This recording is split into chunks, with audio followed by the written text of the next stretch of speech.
The subcommittee will come to order. Good morning, everyone. Without objection, the chair is authorized to declare a recess of the committee at any time. This joint hearing of the National Security and Civil Rights and Civil Liberties Subcommittees is entitled Confronting Violent White Supremacy, Part 3, addressing the transnational terrorist threat. And I am delighted to be joined by Mr. Lynch, who is the chair of the National Security Subcommittee, and I will turn it over to him for his opening statement. Thank you very much, Mr. Chairman, and to the ranking member. Good morning. I want to thank the chairman for calling this hearing, and I also want to thank our witnesses for your willingness to help the committee with its work. Unfortunately, with scheduling, I have to say in advance that I have a competing committee just down the hall that's having roll call votes on a markup, so I'm going to have to depart and then come back, but I will be present for most of the hearing. Today we will discuss the urgent need for the United States to treat white supremacist violence as a transnational terrorist threat to our national security. As Chairman Raskin will detail in his opening statement, far-right nationalist ideologies are spreading and reverberating across the world. And in recent years, we've seen white supremacists increasingly resorting to the use of violence to achieve their ideological objectives.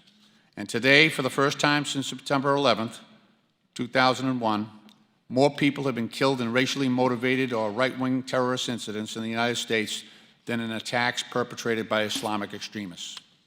This brings me to an important distinction that we must make absolutely clear when framing the parameters of today's hearing.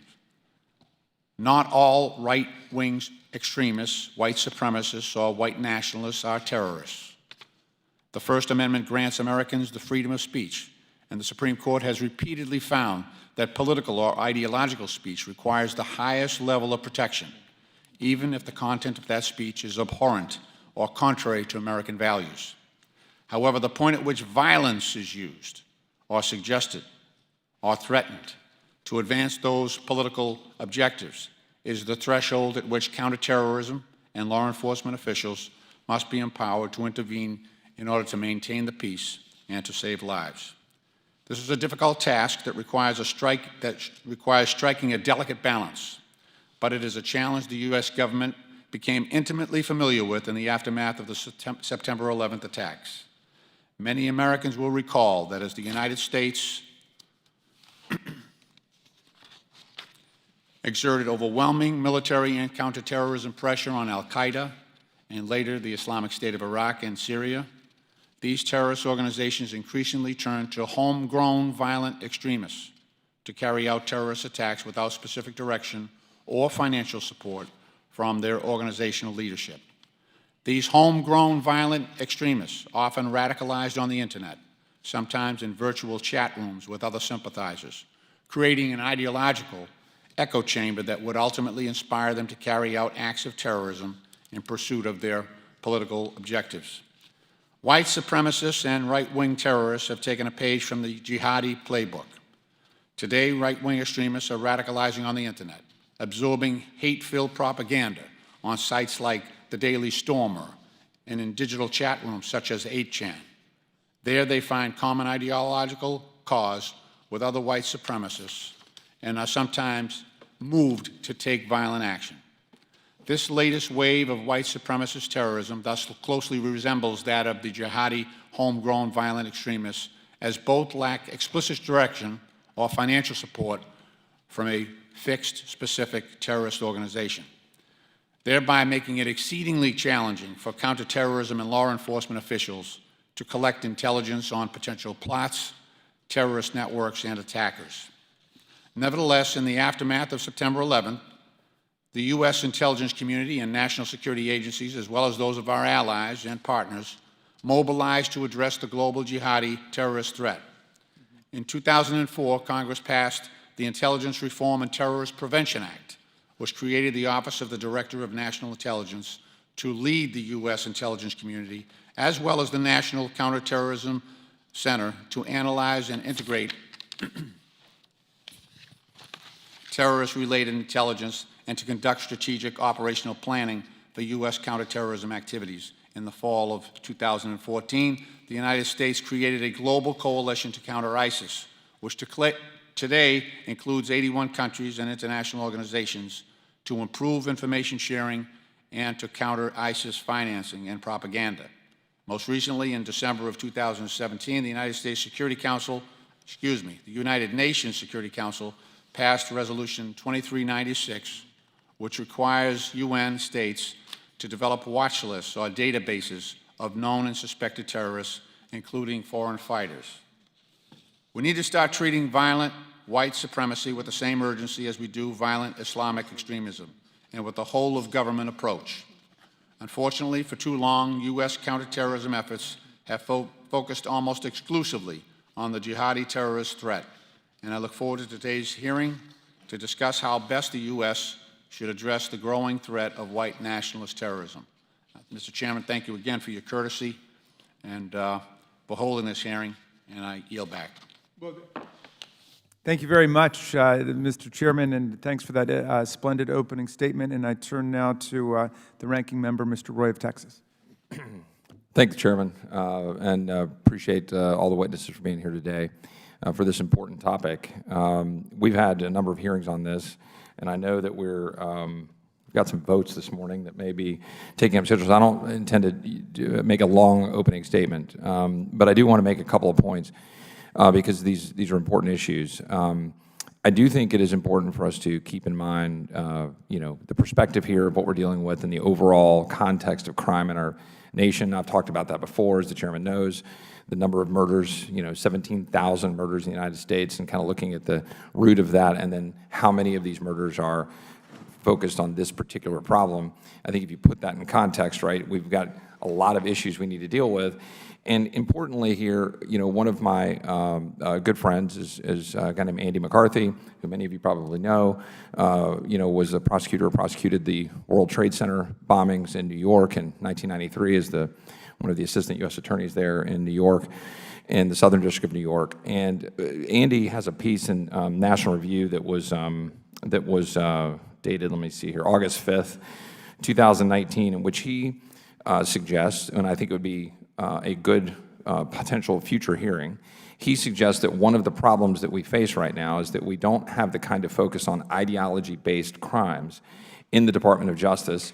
And his contention is that under the Obama administration, the Obama Department of Justice, we backed away from sort of anti-jihad crimes, and in doing so, we kind of backed away from focusing on ideology. And so as a former federal prosecutor, I look through the lens of, I don't care where somebody comes from, what their race is, what their background is, anything else. I want to go find the bad guys.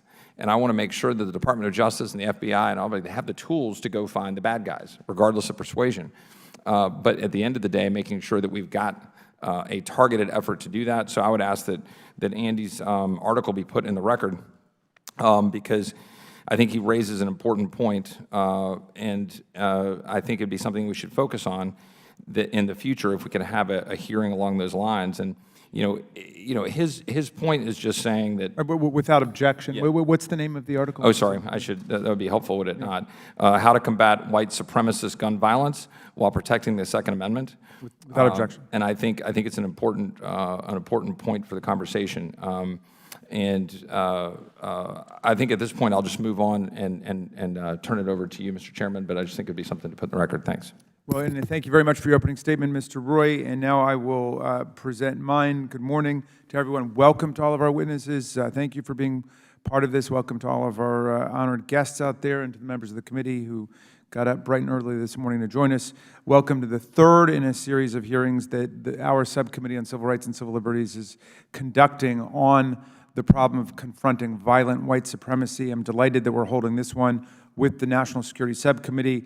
And the question of how to reconcile political liberty with public safety is one that we've dealt with for a long time, and I look forward to the contributions of the National Security Subcommittee to the discussion. I should also say that there is parallel work going on in the Homeland Security Subcommittee on Intelligence and Counterterrorism, and I've benefited from the thoughts of Congressman Rose, who's the chair of that subcommittee.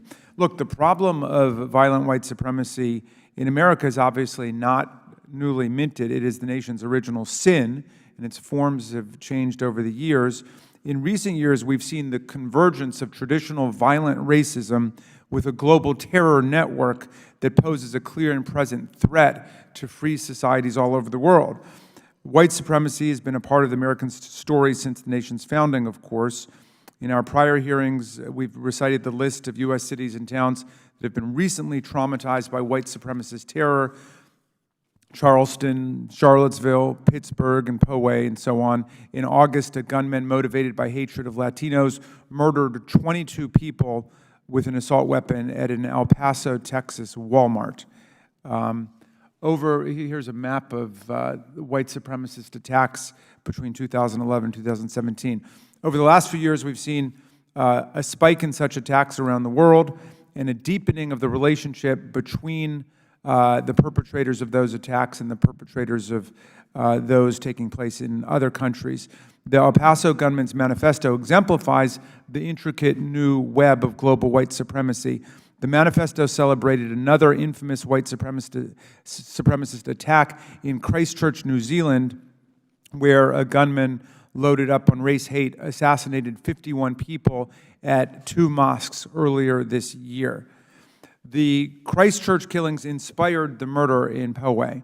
The Christchurch shooter himself took inspiration from racist mass murders in Charleston, in London, in Quebec City, and in Sweden. Most recent perpetrators of white supremacist violence cite as inspiration a 2011 attack in Oslo, Norway, which killed 77 people, many of them children. Indeed, since 2011, at least 1/3 of white supremacist attacks have been modeled on an earlier deadly attack somewhere else in the world. The manifestos and tactics reveal that these are not isolated episodes. To the contrary, these incidents of spectacular violence are committed by embittered men who self-radicalize online and see themselves as participating in the launch of a global race war. They believe the wrong side won in World War II, and they are determined to resurrect Nazism and to bring genocide. The specific ideology unifying this transnational movement is known as the Great Replacement. Adherents to this philosophy claim that a so-called white genocide is being perpetrated by non-white people. This was the meaning of white supremacists in Charlottesville chanting, "You will not replace us, Jews will not replace us." This paranoia is the common thread uniting these attacks, motivated by hatred of immigrants, Muslims, Jews, and other non-white Christian people. The rise of the internet has allowed this ideology to spread like wildfire today, and as it spreads, bloodshed is following in its wake. Another key philosophical link is that of acceleration, the notion that the quickest way to ensure the preservation of the white race is to spark a war by committing mass murder. Manifestos from around the world, including the El Paso and Christchurch massacres, make clear that the concept of acceleration is inspiring many to kill. The Trump administration has completely failed to recognize the threat that violent white supremacists pose to our public safety and to national security, and it must realign our counterterrorism strategy to confront this reality. After the savage attacks of 9/11 in 2001, our national security apparatus refashioned itself into a robust counter-terror framework focused on al-Qaeda. But as quick as we were to recognize the threat of violent Islamic extremism, we have been correspondingly slow to recognize the threat of global violent white supremacy. The results have been unsurprising. Testimony before this subcommittee in May established that from 9/11-2001 until today, 71% of violent Islamist-inspired extremists in the United States were stopped in the terror planning phase.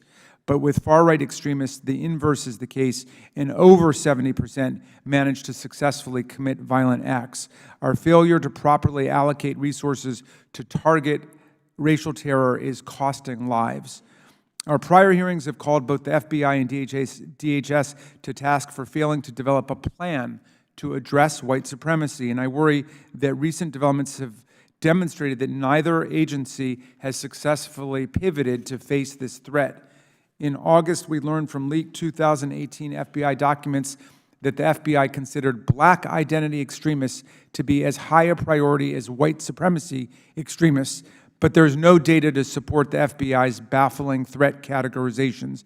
Indeed, quite the opposite. FBI Director Wray testified earlier this year that the vast majority of racially motivated violent attacks in this country are committed by white supremacists.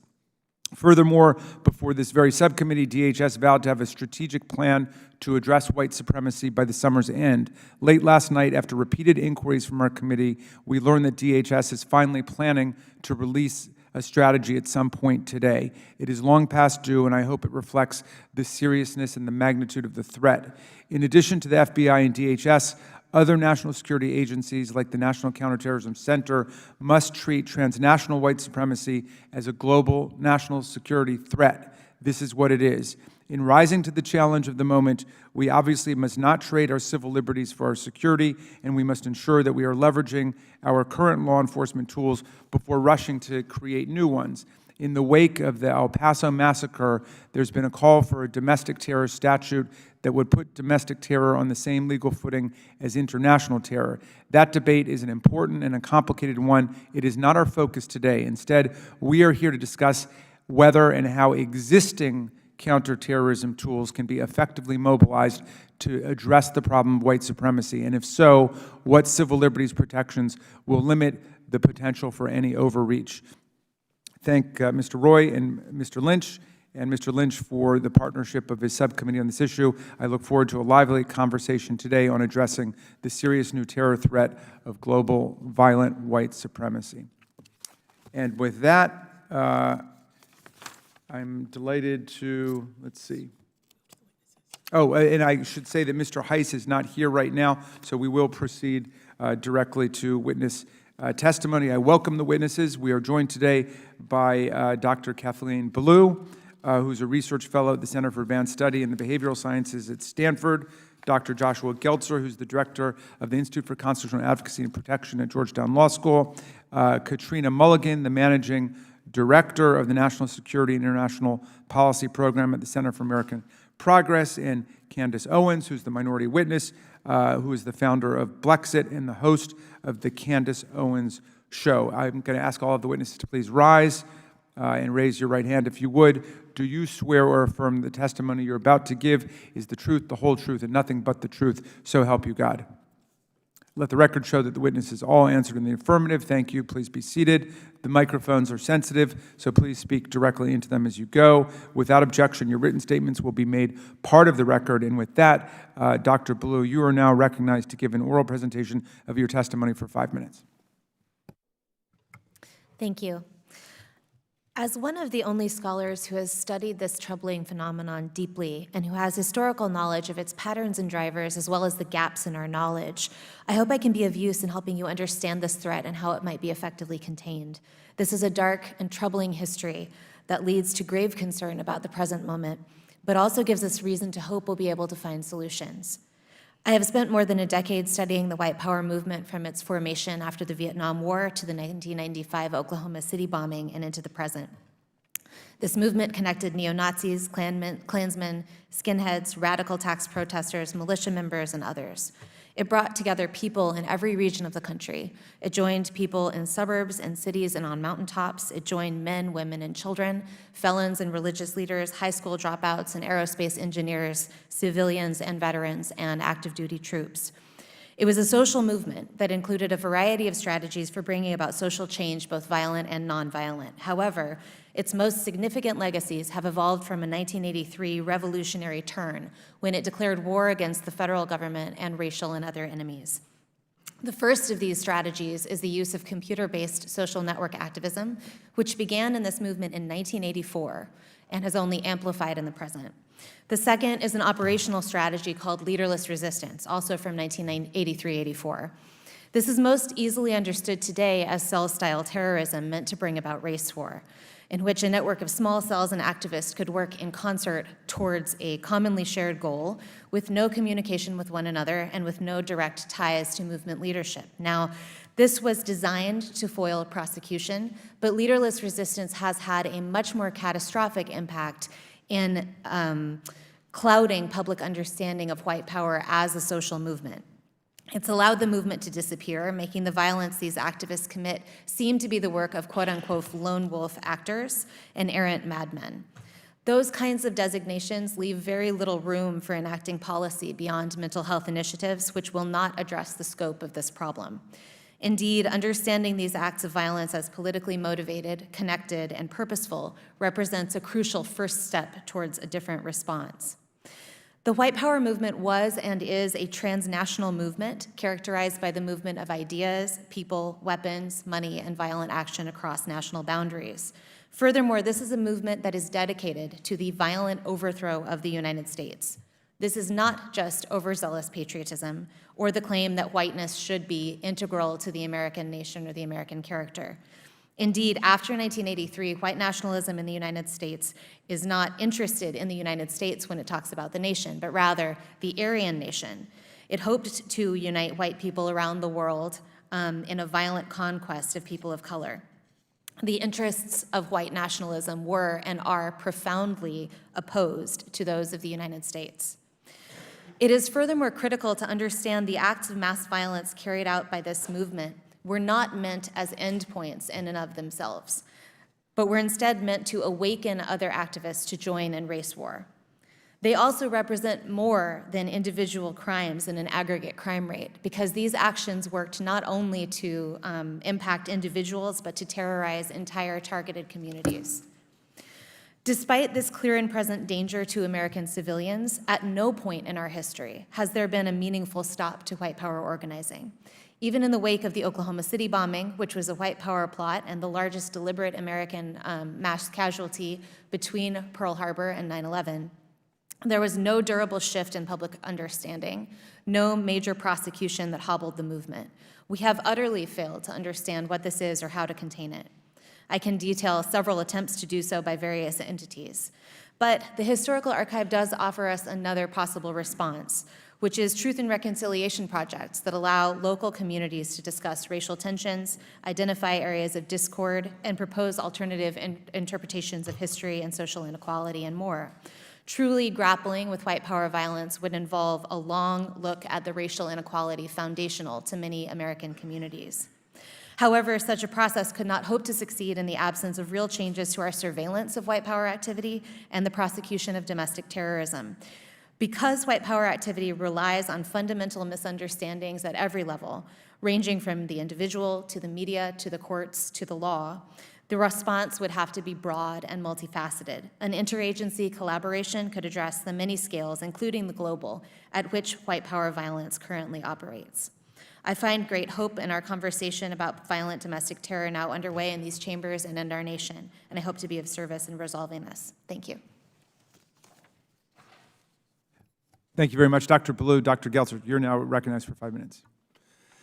Thank you, Chairman Raskin, Ranking Member Roy, distinguished members of the subcommittees. Thank you for this opportunity to address the threat posed by violent white supremacy.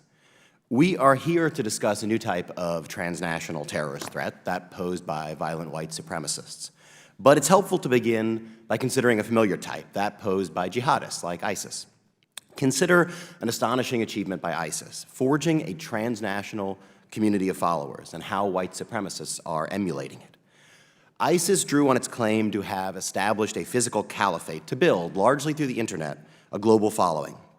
ISIS preyed on those vulnerable and detached from their communities by offering them the false promise of something bigger, ISIS's global community.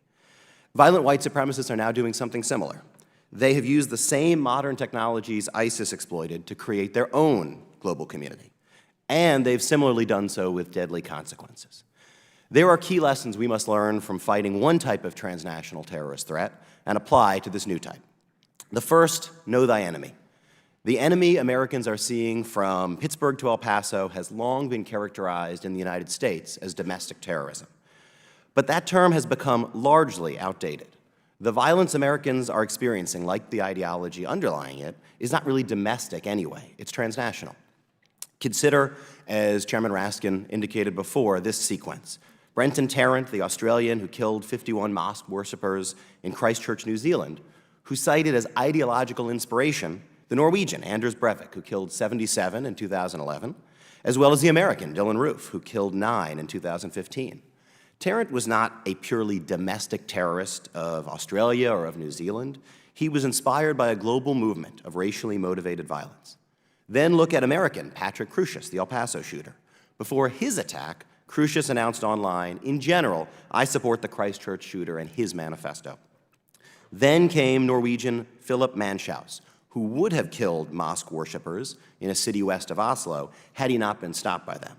His online posting praised both Tarrant and Crucius.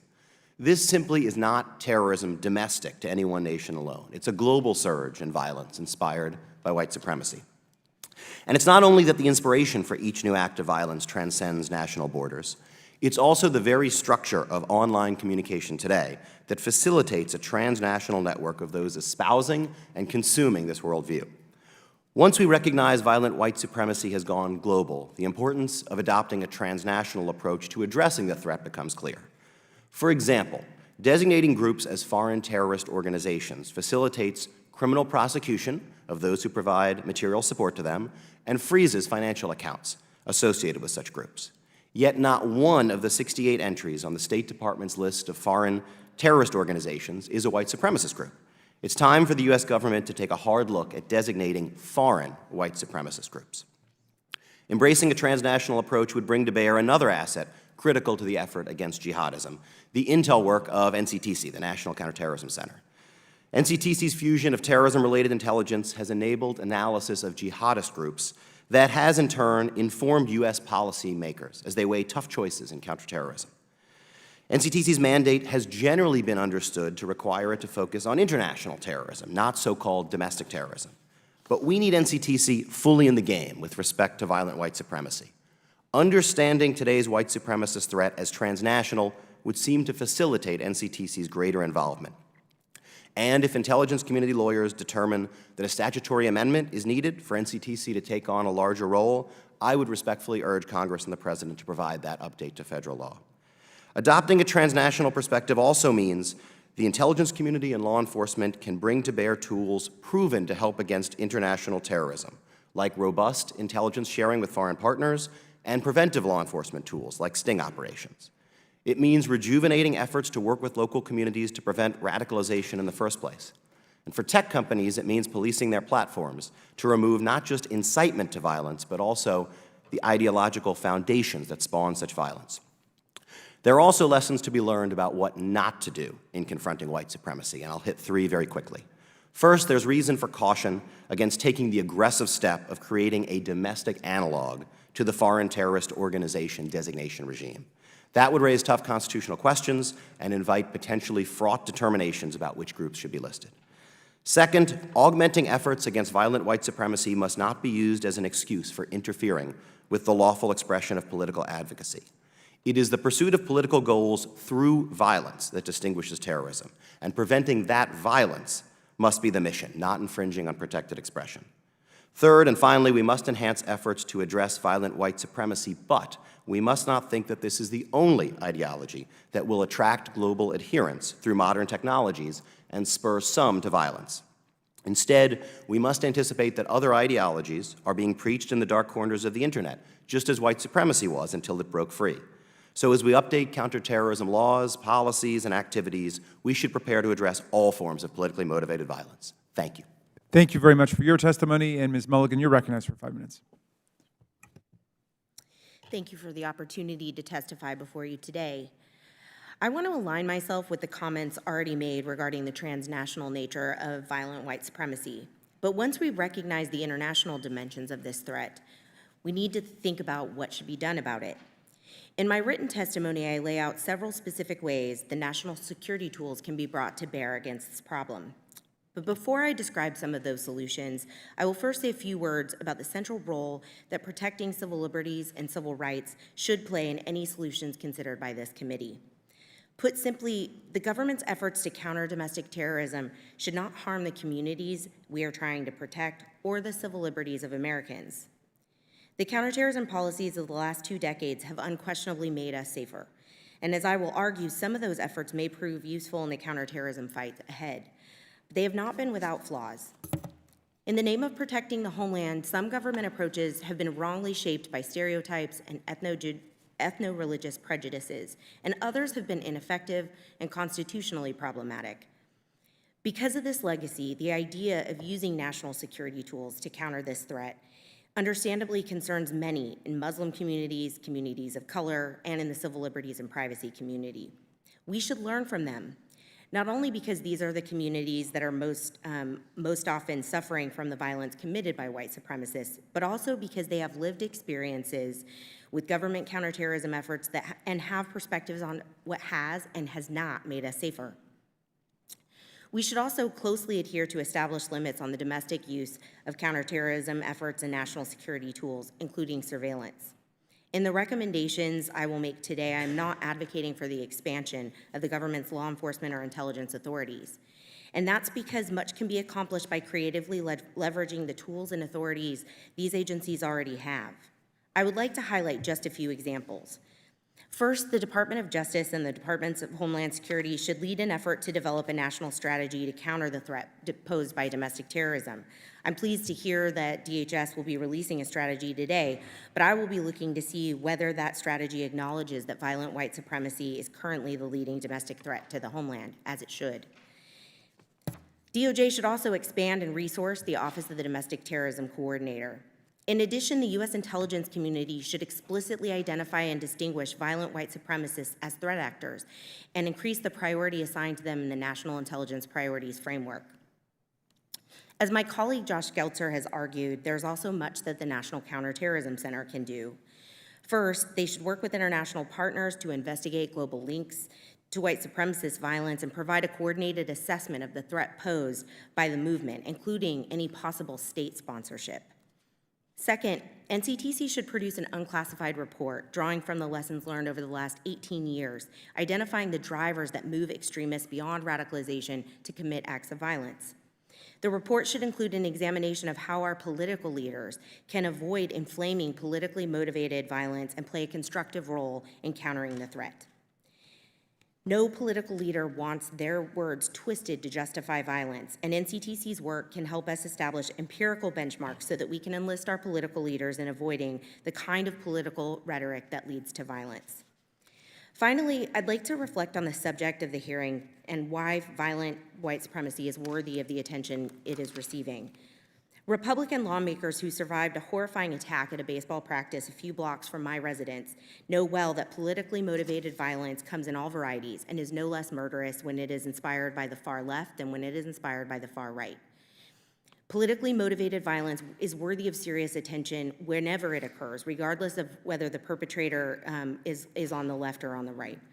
What distinguishes violent white supremacy from other acts of violence, though, is that it is inspired by an ideology that transcends national borders. It's conducted by attackers who situate their actions in a transnational context. It is global, and because of that, the federal government can and should prioritize it as a national security concern. Thank you. Thank you very much, Ms. Mulligan. And Ms. Owens, you're recognized for 5 minutes. Thank you, Chairman, for the opportunity to testify. I want to testify just as a Black American today, and I want to first start off by saying that white supremacy is indeed real, but despite the media's obsessive coverage of it, it represents an isolated, uncoordinated, and fringe occurrence within America. It's a fringe occurrence that is being used, in my opinion, by Democrats to scare Americans into giving up their votes to a party that can no longer win based on simple ideas, which is why we're seeing so many of these hearings back to back, despite other threats that are facing this nation. I want to reiterate that point. White supremacy is real, just as racism is real, but neither of these ideologies are real in this room. They have become mechanisms for the left to continue to call these hearings and to distract from much bigger issues that are facing this country and which threaten minorities.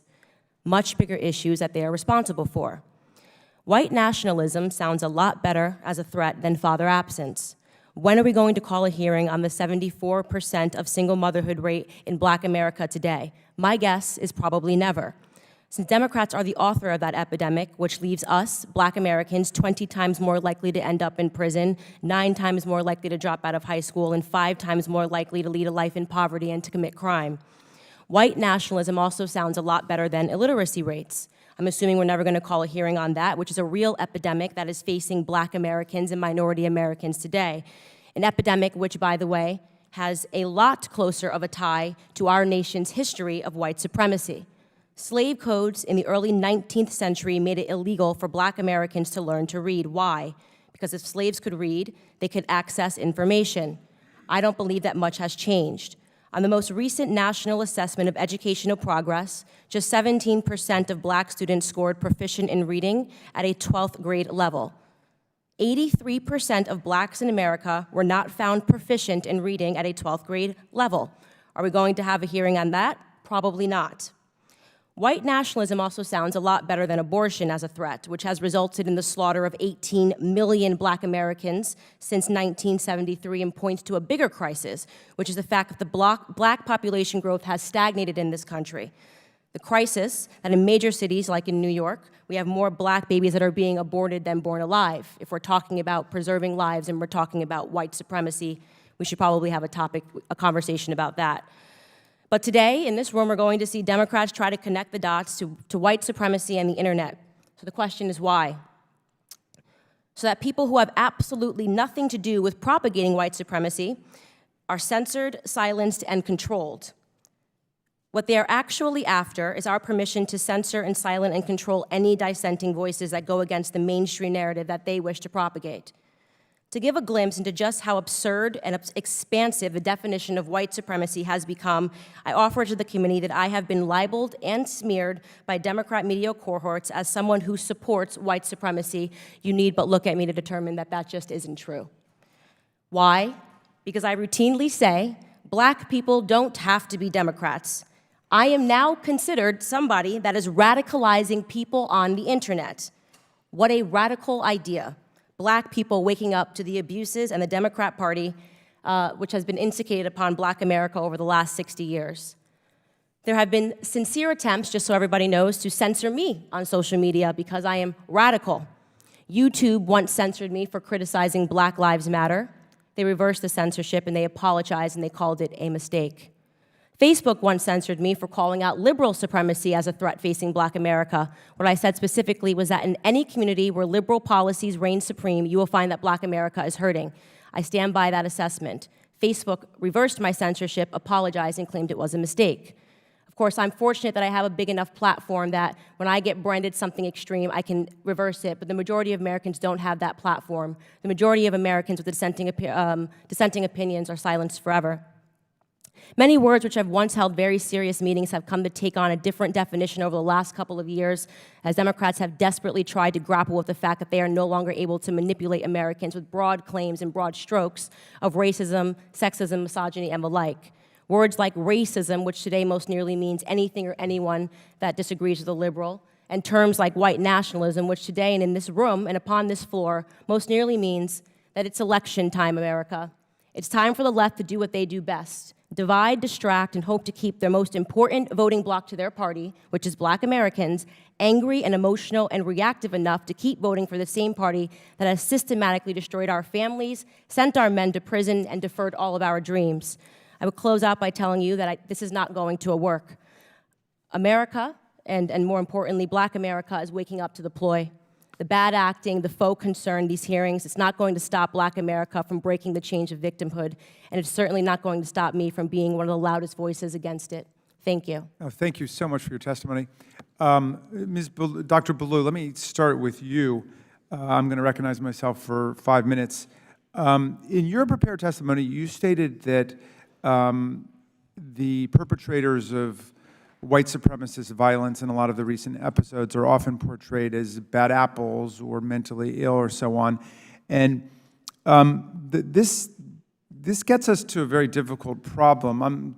I'm thinking about two relatively analogous episodes. One is of Omar Mateen, who was an admirer or a follower of ISIS, but he wasn't a member of ISIS, and apparently he'd had no contact with them that anybody could determine. He hadn't been trained by them, he hadn't plotted with them, but he followed them online, and then he went to the nightclub, the Pulse nightclub in Orlando, and assassinated 49 people. Then the terrorist who killed 11 people at the Tree of Life Synagogue in Pittsburgh, he also radicalized on the internet as essentially a follower of different white supremacist groups, but I don't think he was a member of any of those groups. I don't think he was trained by any of those groups.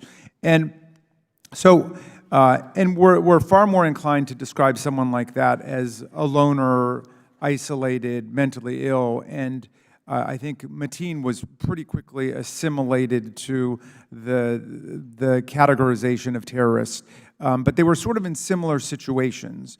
What is the best way to think of people who self-radicalize, as you put it, online? They follow a terrorist organization or movement internationally, but they don't have formal membership ties. And then they go out and commit an act. Are they best seen as single, unstable individuals or as part of a terrorist movement? So I think it actually helps to think about a different example, if you'll permit me. But to go back to the example of Dylan Roof, who was the gunman at the church shooting in Charleston. He's another one who we could think of as having self-radicalized or radicalized online. But from his self-presentation, it's really clear that even if he never had in real life contact with these groups, he was using their symbols, their ideology, and their core texts to motivate his violence. Part of how we know that is he posed for pictures wearing a Rhodesian flag patch. Now, the Rhodesian flag was not a live entity during Mr. Roof's lifetime. That was a government that had switched over to Zimbabwe before his birth. But Rhodesia was enormously important to the earlier movement. It was the subject of a ton of activity at Aryan nations, a flurry of publication in white power presses, and it points to the way that Mr. Roof's ideology was informing his action. So what we have to do is understand the context in which these people operate and read the acts of violence as meaningful and purposeful to what they are trying to carry out. All right. Ms. Mulligan, do you agree with that approach, that we should see people in this situation as part of a broader movement, even if they don't belong to an organization? I believe we should, and I believe that's what we have done in other contexts. That's basically the way we've treated people who've been inspired by ISIS or Al-Qaeda or any of the jihadist movements that can be found online. That's correct. Is that right? And Dr. Geltzer, do you agree with that too? I do. I think that the phrase lone wolves is dangerously misleading, because part of what attracts these individuals is the sense that signing up for this ideology, acting in its name, makes them precisely not alone. It makes them part of this following that they join via the internet. First, they follow it on open social media. Then they sometimes move into encrypted, more direct chats. And in some cases, they ultimately take up arms in the name of that. So what have been the most effective techniques then of trying to address the problem of people who, in a psychological sense, might be described as isolated, antisocial, apart from the world, but who go online and then use the existence of all of the propaganda online to self-radicalize and to self-motivate to go out and kill? How do we deal with that problem while respecting the basic freedom of discourse that's on the internet? One of the major findings of law enforcement and the intelligence community is that even as these sorts of individuals consume this material alone, there is more often than not somebody in their lives, a parent, a teacher, a community member, who sees some sort of change. They may not understand exactly what the change is, but they see something and it worries them. And to have an open channel where those in the community understand what to do about that, that can be crucial at taking this in a different direction other than ultimately violence. Great. Dr. Ballou, I remember when there was a bit of a controversy several years ago about people using the phrase radical Islamist terror. I don't see why anybody had any problem uttering that. Today, though, it seems a lot of people have the problem uttering the phrase violent white supremacy or violent white nationalism. Is it important for public figures and members of Congress? Is it important for people in academia and journalism to identify and to name the problem? Yes, and I think part of it is something that my co-panelist was mentioning about these kind of diffuse definitions of racism and white supremacy. The definitions are actually really important, because what we're talking about is not just kind of the broader canvas of race relations that we all inhabit from day to day. We're talking about a small group of fringe actors who is intent on violence against their local communities, against the United States, and against the world at large. These actors are not simply kind of run-of-the-mill ideologues. They're violent actors who are intent on taking violent action. Now, that is not the same thing as, freedom of speech. I think reasonable people can agree that violent action against civilians represents an enormous social problem for every political persuasion. Thank you, but my time has expired. I'm going to recognize Mr. Roy for his 5 minutes of questioning. Oh, I'm sorry. Forgive me. Yeah, I'm going to go to Representative Wasserman Schultz from Florida, and then I'll come back to you, Mr. Roy. Thank you. Thank you, Mr. Chairman. Ms. Mulligan, you testified that we need to know more about how inflammatory rhetoric by political leaders can influence radicalization and white supremacist violence. And, you know, for me, that brings up more recent current in what I consider potential incitement, like when the President of the United States insisted that there were good people on both sides at a deadly neo-Nazi rally in Charlottesville. I think about the President smiling at a rally in Florida when an attendee suggested Border Patrol should shoot immigrants crossing the border, and the President's nearly daily rhetoric and policy that demonizes and dehumanizes immigrants and people of color. What does the academic research show us, and this is actually either for, or either or both of Ms. Mulligan or Dr. Blue, what does the academic research tell us about the impact of inciting social divisions and how that can impact radicalization? Would you like to take that one first? You go ahead. All right. Well, I can speak. I will, of course, defer to Dr. Blue on the academic research.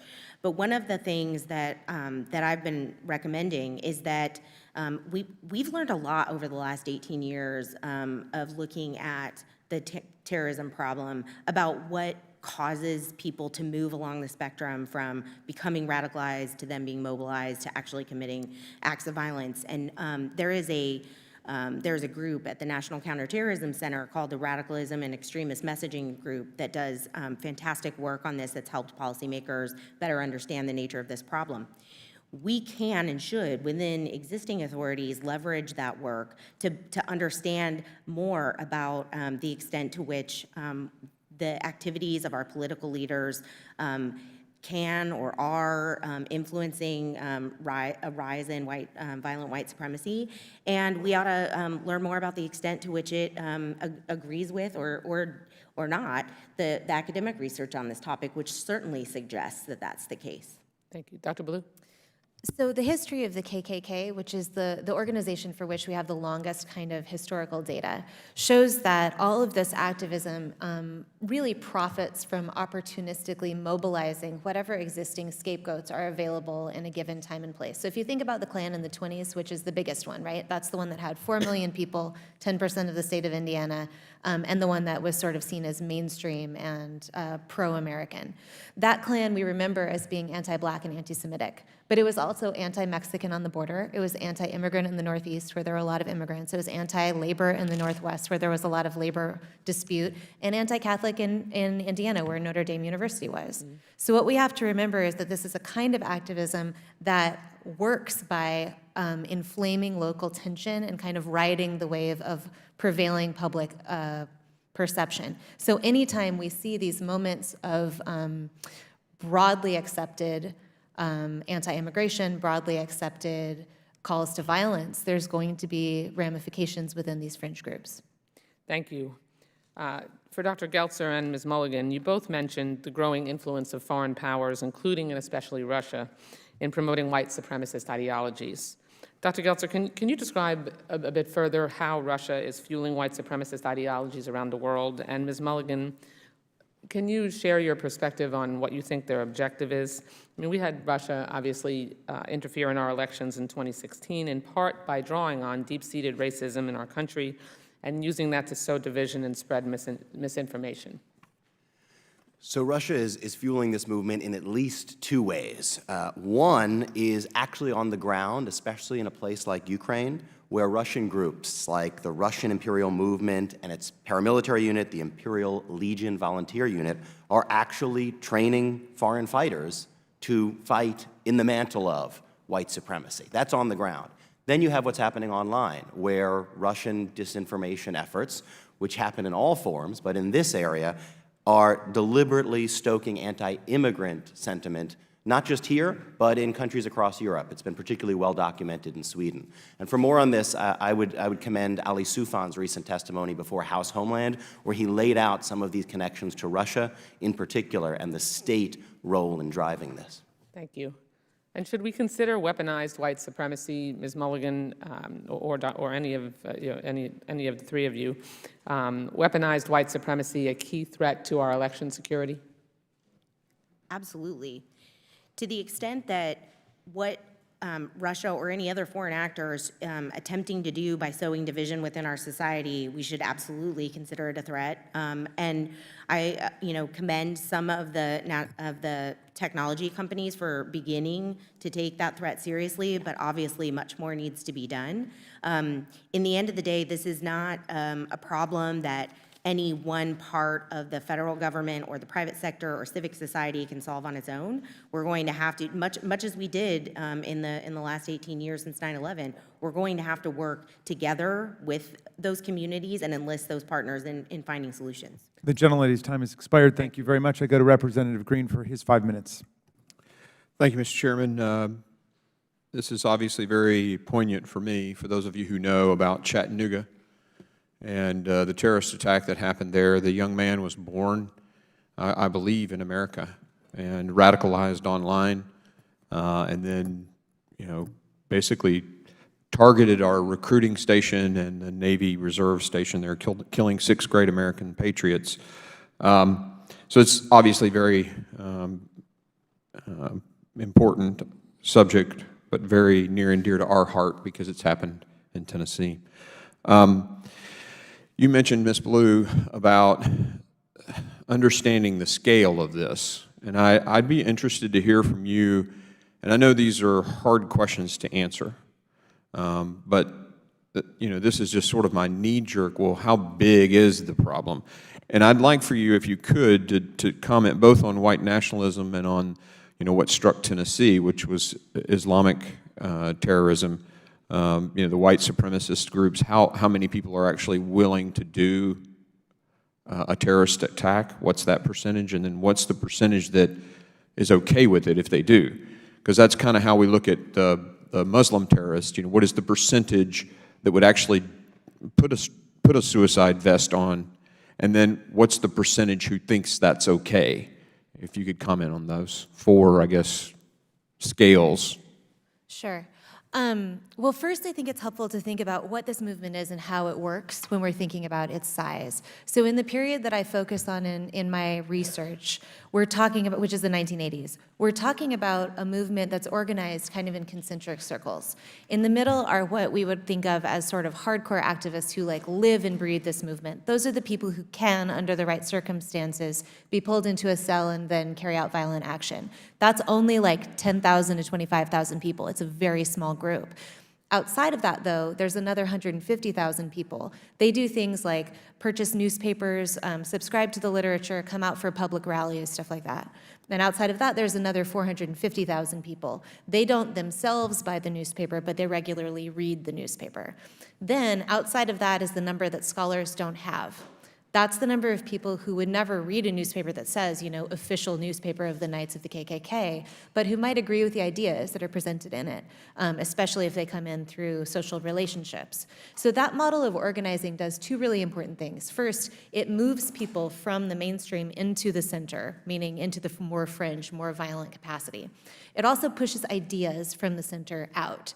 So when we're thinking about that aggregate number, we're talking about something that's as big as some fringe movements that are much better understood, like the John Birch Society. Similar numbers, but John Birch at no point was, carrying guns and attempting to overthrow the government. Now, this question about the percentage that are violent and the percentage that are okay with it and the relative comparison with jihadism is a really interesting question. The thing is, we don't have the data. So one of the things that's really important to do is collect and aggregate that information. I can tell you that the historical archive shows that in the aftermath of the Oklahoma City bombing, which a lot of people, even in the white power movement, thought was an abhorrent act of violence, mostly because of the death of the white children there in the daycare center. Even still, there was an increase in militia group membership and numbers in the immediate aftermath of that attack. Now, that would signal to me as a historian that people were not decrying it. at that moment, but actually were okay with that violence in some capacity. And many people were outright supportive in their own writings. Thank you. I yield the remainder of my time to Mr. Roy, Congressman Roy. Thank my colleague from Tennessee, and appreciate those comments, Dr. Blue. Dr. Geltzer, I was intrigued by a few of your statements as well, and would like you, if you would not mind, to shed a little light on, you're talking about focusing on the foreign terrorist organizations. I think you answered the question to my colleague from Florida a little bit on this. But quickly, is there a organization that you would say there are adherents here in the States to organizations that are specifically calling for action, like, and what that looks like? That's question one.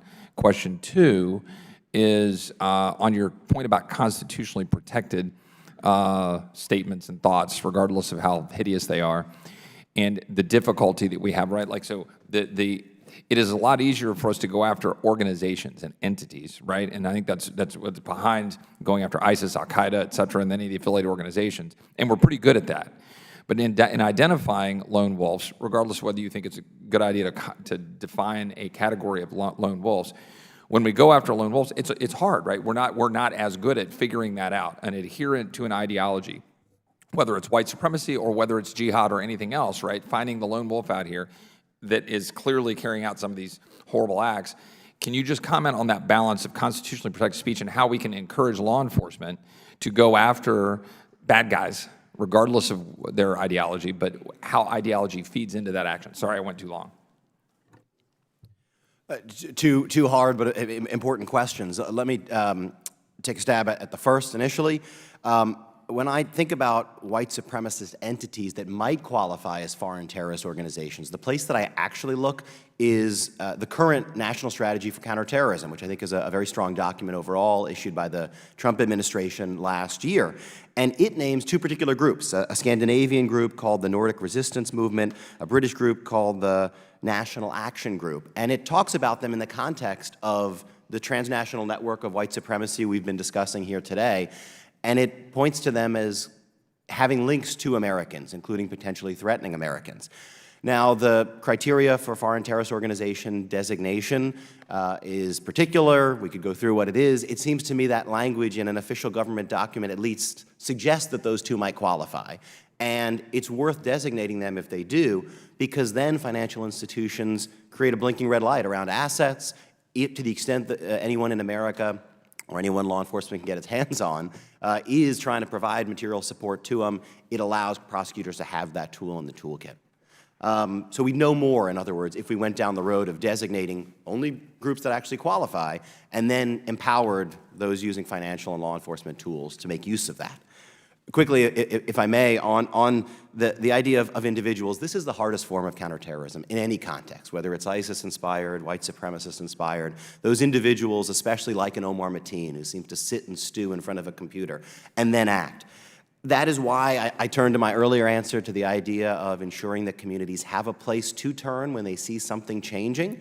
It also leads to law enforcement respecting speech, but also doing what it has done effectively in the context of jihadism, which is using informants and sting operations. They're sometimes controversial, but there are limiting principles in DOJ and FBI guidance for how they can be used and where it's appropriate to use them in this context. I do think that they have prevented attacks in that other context. I hope that's helpful. Thank you very much. Mr. Ruda, you're recognized for 5 minutes. Thank you, Mr. Chairman, and thank you for convening this meeting. It was just a few months ago that I was here at a committee meeting, and during a break, I had the opportunity to meet Sidney Walton, who was 100 years old, a World War II vet who fought with many other Americans to defeat Nazism. And many did not come back and pay the ultimate price to our country. And it's outlandish to think that we are here almost 75 years later from the defeat of Germany in World War II, fighting white supremacy once again. And this is a bipartisan issue. It certainly should be a bipartisan issue, and I'm glad to see that it is. And it's not just white supremacy, it's extremism, period. We need to fight it on all fronts. But we have seen growth in white supremacy. There's approximately 1,000 hate groups located in the United States, spurring out defamatory information, and unfortunately, a lot of that is affecting our kids. In my district, in Orange County alone, we've had numerous incidents, from an African-American student in my community who has periodically had watermelons thrown on the driveway, to a group of students having a party with swastika made out of beer cups, to Nazi posters being posted at the schools, to graffiti on temples, to students that are doing goose-stepping and salutes while on school grounds and having it filmed and sharing it. So we know that the radicalization is happening, and I think the big concern we have for many of us is how the internet is playing into that process.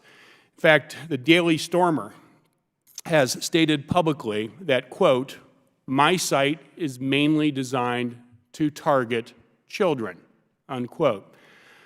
Dr. Blue, can you describe how white supremacists are using the internet and social media to radicalize our children? Absolutely. So this is one of the interesting places where what seems very new to us in the current moment is actually something with deep historical roots.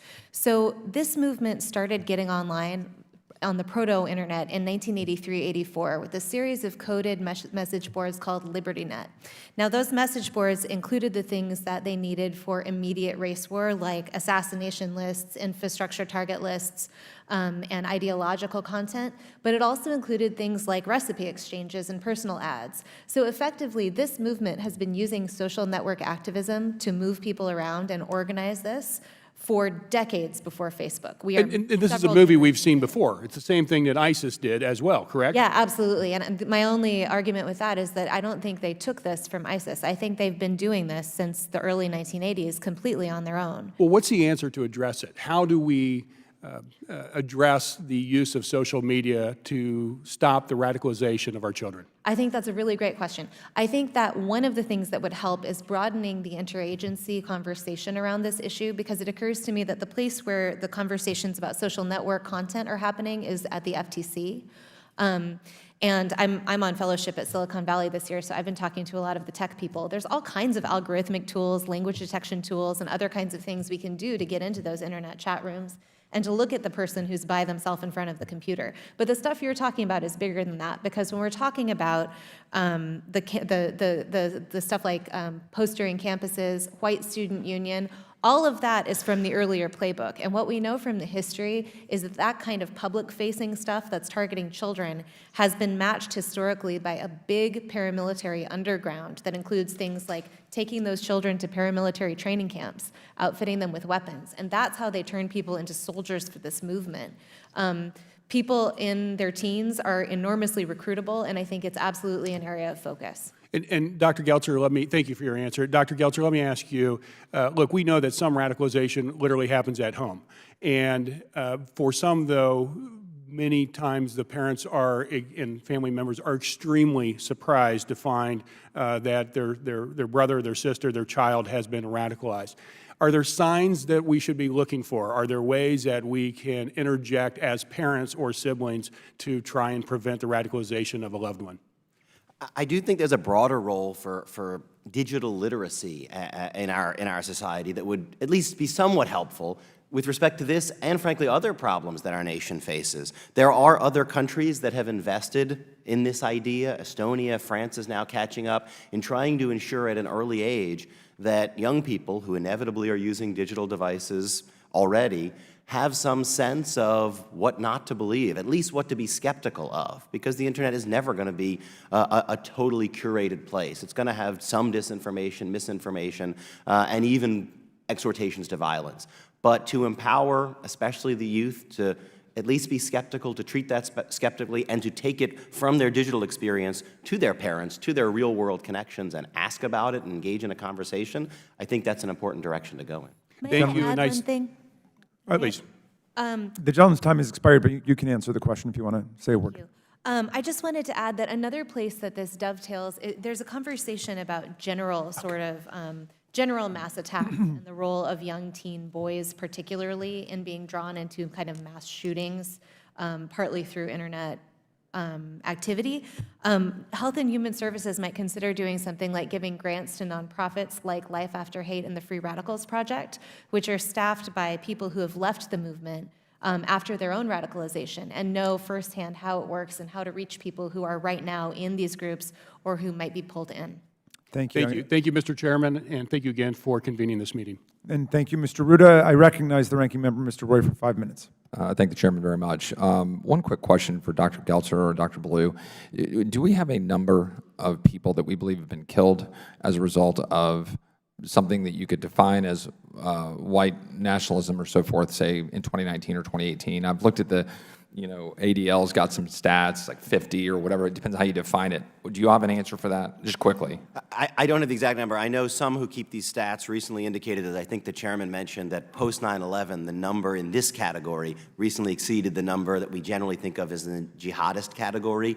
But even those stats, the numbers are difficult. Certain motivations for attacks are difficult to categorize. Yeah, and that's, I think I wanted to come back to you, Ms. Owens, about I think some of my concerns here in terms of perspective. So we all share a desire to go fight that, right? But then perspective in terms of what we're talking about in terms of crimes, right? If we look at what's going on in Chicago right now, right? And Ms. Owens, I wonder your perspective on this. I mean, some of the numbers are pretty astounding, right? I mean, we've had 300 and something murders in Chicago this year. The number varies and it changes literally by the day, sadly and tragically. But I'm looking at some data here. I don't know if it's 100% accurate, that black victims of the murders are 291 murders in Chicago just this year alone. And you can go through different data points. Black homicide victimization, I've got a stat here, 13% of the U.S. population, but yet 51% of homicide victims. Can you speak a little bit about that and about the reality of that and some of the policies that lead to that and your perspective on that element of crime? Certainly, which is why I wanted to bring that up, because presumably, if we're going to be having a hearing on white supremacy, we are assuming that the biggest victims of that would be minority Americans. And presumably, this hearing would be to stop that and to make sure that we can preserve the lives of minority Americans, which, and based on the hierarchy of what's impacting minority Americans, if I had to make a list of 100 things, white nationalism would not make the list. And we don't see hearings on those bigger issues. You brought up the inner city communities, which is a huge issue. Black on black crime, the breakdown of family, I think is the #1 thing that's contributing to that.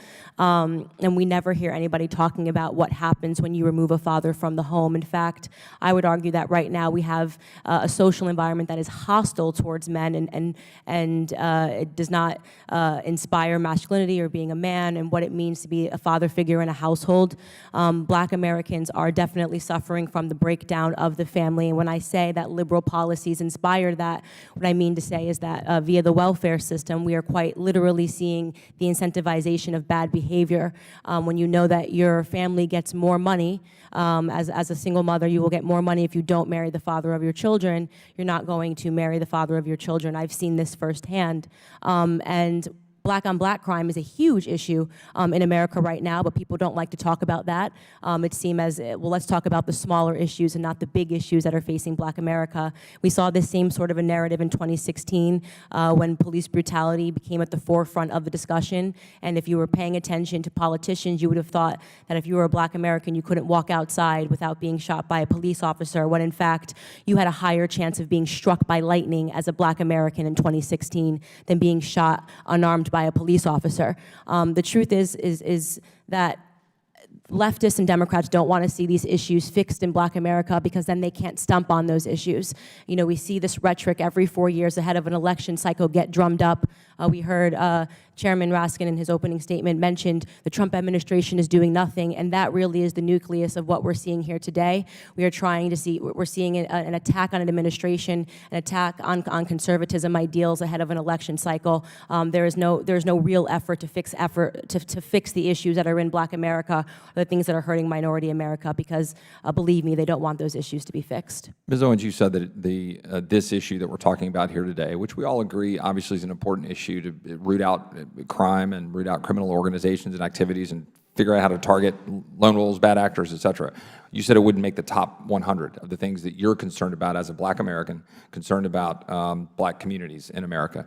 What would? You can't rattle off all 100, but time, I've got 30 seconds. Father absence, the education system, and the staggering abortion rate, as well as illegal immigration, which, the United States Commission of Civil Rights, when they were actually doing work in 2008, came out with a report and told the truth, which is that illegal immigration harms Black Americans first and foremost. We are the ones that are meant to compete with illegals for jobs, and they are flooding our communities with crime and violence. Black American men between the ages of 18 and 22 are harmed by illegal immigration, but just saying that perspective is considered racist, and it's not. The gentleman's time has expired. Thank you very much. And I recognize the gentle lady from the 2nd District of Illinois, Ms. Kelly. Before I ask my questions, I have to, my mic's on. Before I ask my questions, I just have to make a comment about where I represent, Chicago. And there are many reasons why there is gun violence. Some, we do need to invest more, in various communities, but the other reason is because we don't have the laws that we need. Chicago, like people like to say, oh, they have strong gun laws, but most of our guns don't come from Chicago. It's because of the lack of national trafficking laws, straw purchasing. We can't even get a background law passed. So I just want to clear the record there. There are many. Thank you, Ms. Kelly. Will you just speak directly in your microphone? We seem to be having some kind of sound difficulty, if you would. Okay. Now to my questions. Apparently that one is sort of dysfunctional. So if you could talk into Mr. Rudas, and thank you, and we'll account for the time. Yeah. Do I need to repeat what I just said, or just go into my questions? If you want to just restate the point that you're making about gun violence generally, so we can all hear it. Yeah, just that I've been here going into my 7th year, and it's been very difficult to get any legislation passed about gun violence. And yes, Chicago has strong laws, but no one else around us does. The majority of our crime guns come from Indiana and Wisconsin. And until we pass some national laws to deal with this, there are going to be those issues. And yes, we do need to invest in the communities. There's not one reason, why it happens, but I have to make that clear, and that we are having hearings finally about gun violence, about maternal mortality, and on and on and on. So we are doing those things now. So to my questions, Ms. Mulligan, what concerns do you have about white supremacist extremism in the ranks of law enforcement and intelligent communities? And I will add that I come from a law enforcement family, so nothing against law enforcement. So it's clear that that the threat of violent white supremacy is not limited to those who are outside of our law enforcement and national security communities. You mentioned law enforcement and police departments. I think another place where we see signs of radicalization that are troubling is actually in our active duty and returning members of the military. And I think one of the things that makes it quite difficult to address is that those are the people who are supposed to be keeping us safe. And we should have absolutely no tolerance for those types of ideologies in law enforcement, in the intelligence community, in any part of the federal government, to include the military. And I do believe that most of those types of employment situations have rules and regulations that prohibit it. The question is whether they're being adequately enforced, and I think that more should be done in that arena. Thank you. I asked just because of the Plainview project that we heard so much, on the news about. Which agencies specifically have a role to play in helping address this problem, and what should they be doing? And Ms. Mulligan, Dr. Ballou. Thank you for the question.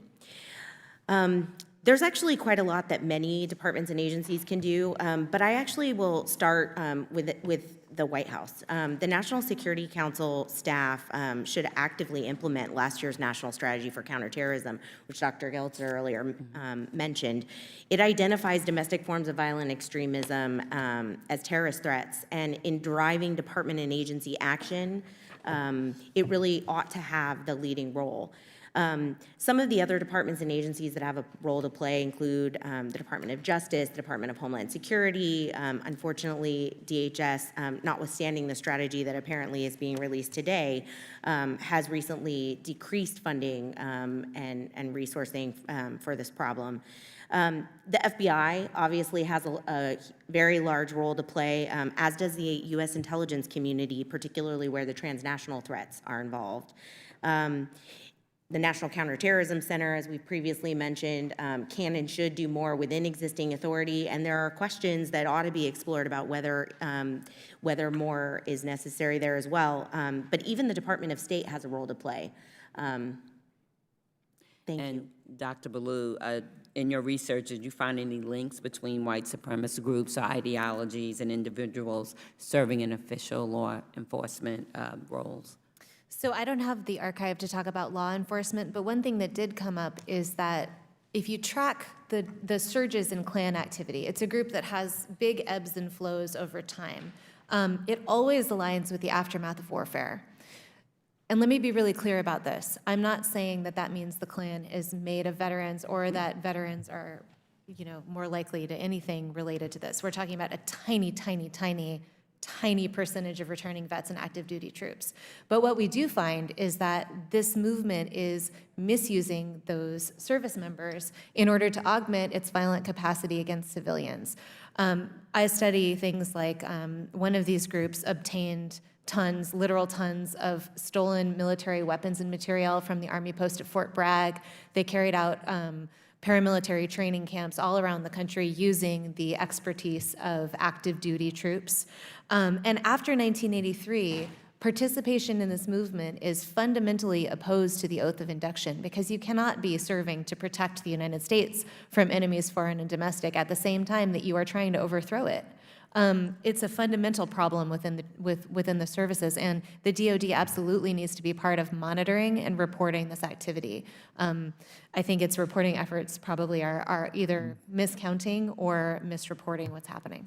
Thank you. The gentlelady's time has expired. I recognize our friend from Louisiana, Mr. Higgins, and I think votes may be called after that.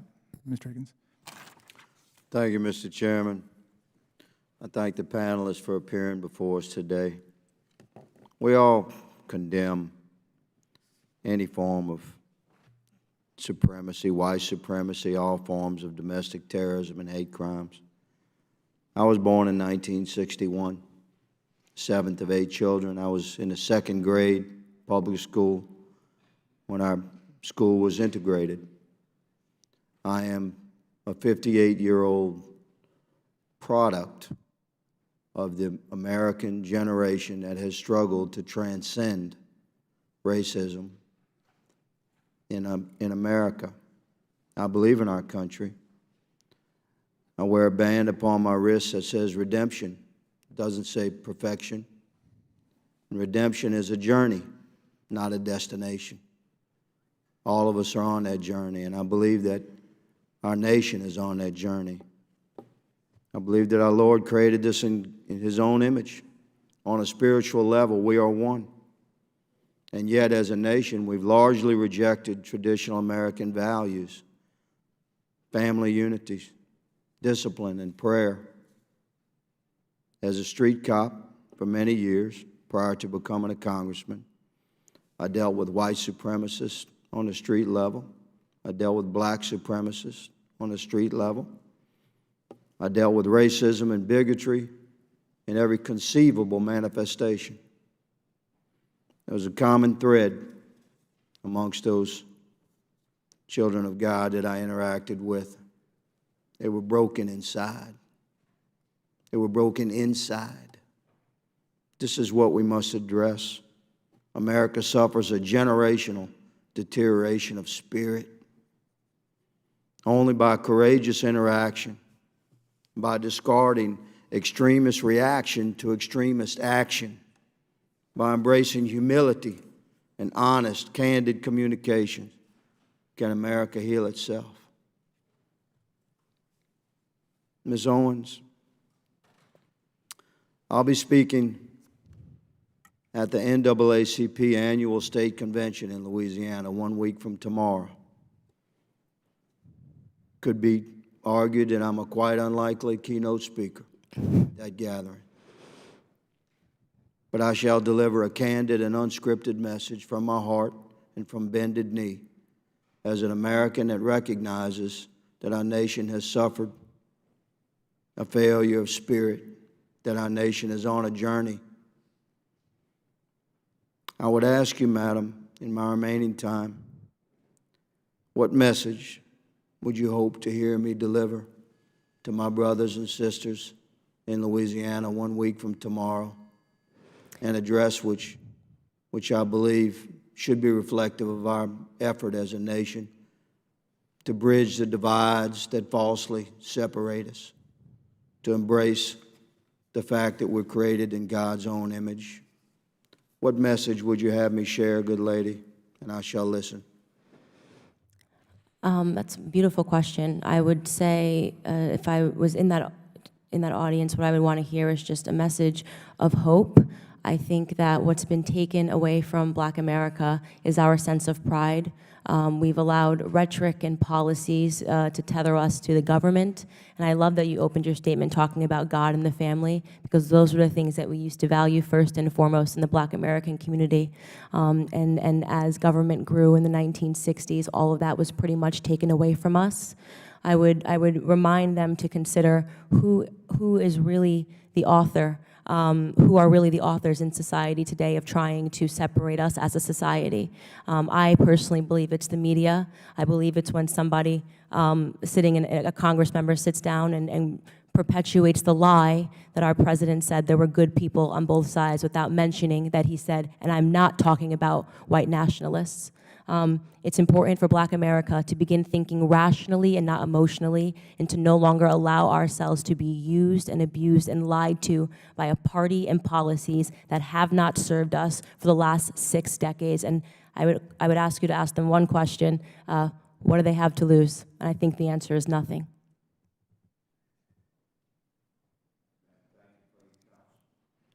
Thank you for your counsel, ma'am. I shall take it to my heart.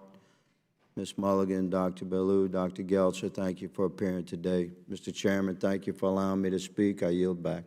And thank you, Mr. Higgins, and please be sure to share your address with us after you give it. We're going to call a recess, subject to the call of the chair. We will return immediately after final floor votes are called. That should be in about 45 minutes. I know that Mr. Heiss is here for his questioning as the ranking member of the National Security Subcommittee, and I know that Mr. Lynch is coming back and wants to question everyone, and there are several other members who will be joining us then. So everybody stay tuned, and the committee will now stand in recess.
Test, test, test.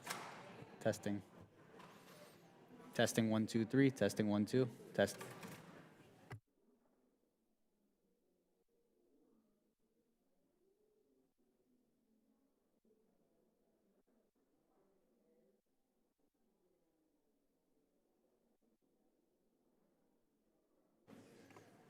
Test 1, 2, 3. 1, 2, 3, 4, 5. 1, 2, 1, 2, 1, 2. Clean?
So we'll start with, all right. Should we go ahead and get started? Nathan, okay. All right, the subcommittee's hearing will come to order and resume. It is my pleasure to recognize Chairman Lynch for 5 minutes. Thank you again, Mr. Chairman. And let me apologize again for the other committee activities that's been going on at the same time. So I was elected on September 11, 2001, the day of the attacks. I was elected in a special election in a Democratic primary in Massachusetts. And I remember how the whole of government was refocused on a response to those attacks, both offshore and here at home. We created the National Counterterrorism Center to improve the fusion and analysis of terrorist-related intelligence among our 16 intelligence agencies to better connect the dots to prevent future terrorist attacks. I know, Dr. Gelcher, you discussed the NCTC, the National Counterterrorism Center, during your opening remarks. Did you, in fact, work with the NCTC prior with your work on the National Security Council? I did, Mr. Chairman. I got to work with NCTC quite a bit. Now, just to flesh that out a little bit, the National Counterterrorism Center is outward-facing, is it not? Partly because of the response of that day and our activities thereafter. Is it suited and structured to deal with white nationalism, white supremacist terrorism? I think there's room to get much more of NCTC's help in this aspect of... How would we do that? I know that many of our privacy folks get very nervous, as do I, when we retarget domestic activity, because the American people, we have an obligation to make sure privacy rights are protected, and this surveillance sort of an intervention protocol makes a lot of people nervous in that regard. And I was hoping that you might be able to help us approach this with existing resources and structures, so we're not expanding, the rights of law enforcement or counterterrorism agencies to actually, spy on the citizens of the United States. Yes, Mr. Chairman. So that's part of why I think this framing that this hearing has adopted of emphasizing the transnational nature of today's violent white supremacist threat is particularly helpful, because the statutory language on NCTC's mandate is not crystal clear, but it's generally been understood to focus them or perhaps overwhelmingly direct NCTC toward international terrorism. But what you've heard today from me, from fellow panelists, is that this actually is a form of international terrorism. And that would seem to, within existing statutory authorities, activate NCTC and allow it to play the role in this area that I saw firsthand at play when it came to jihadism. That role included everything from very big picture strategic analyses, looking at trends and trajectories of ISIS, Al-Qaeda, Al-Shabaab, where they were headed, what their new online recruitment tactics were, to more granular issues, such as fusing intelligence across the community about particular threats, which informed policymakers as they deliberated about how to respond to those threats. And if this is the transnational threat that it seems to be, that seems to invite NCTC's participation in understanding it and addressing it. Would we have to prove that nexus is there? Because many of these individual actors have no organizational connection, but they have an ideological connection. It is difficult, and I believe that intelligence community lawyers should be cautious for many of the reasons you indicated before. They are one piece of the structure of safeguards to protect Americans and others against an overreach on the part of our intelligence community. If those lawyers, being cautious, feel that the current statutory language does restrict them from looking at least at key aspects of the picture we're talking about today, then I think there'd be a valid basis for considering getting NCTC through statutory amendment into the game on even domestic terrorism. And to be clear, that's no new collection authorities. Right. That's no new ability to surveil. It's instead about NCTC being able to take what is already collected under existing authorities and analyze it in the way NCTC has done, to my mind, quite effectively since 9/11 for other types of terrorist threats. Very good. So it's a matter of deploying resources as opposed to seeking new powers. I think that's right. Yeah. Dr. Ballou, would you like to add anything to that?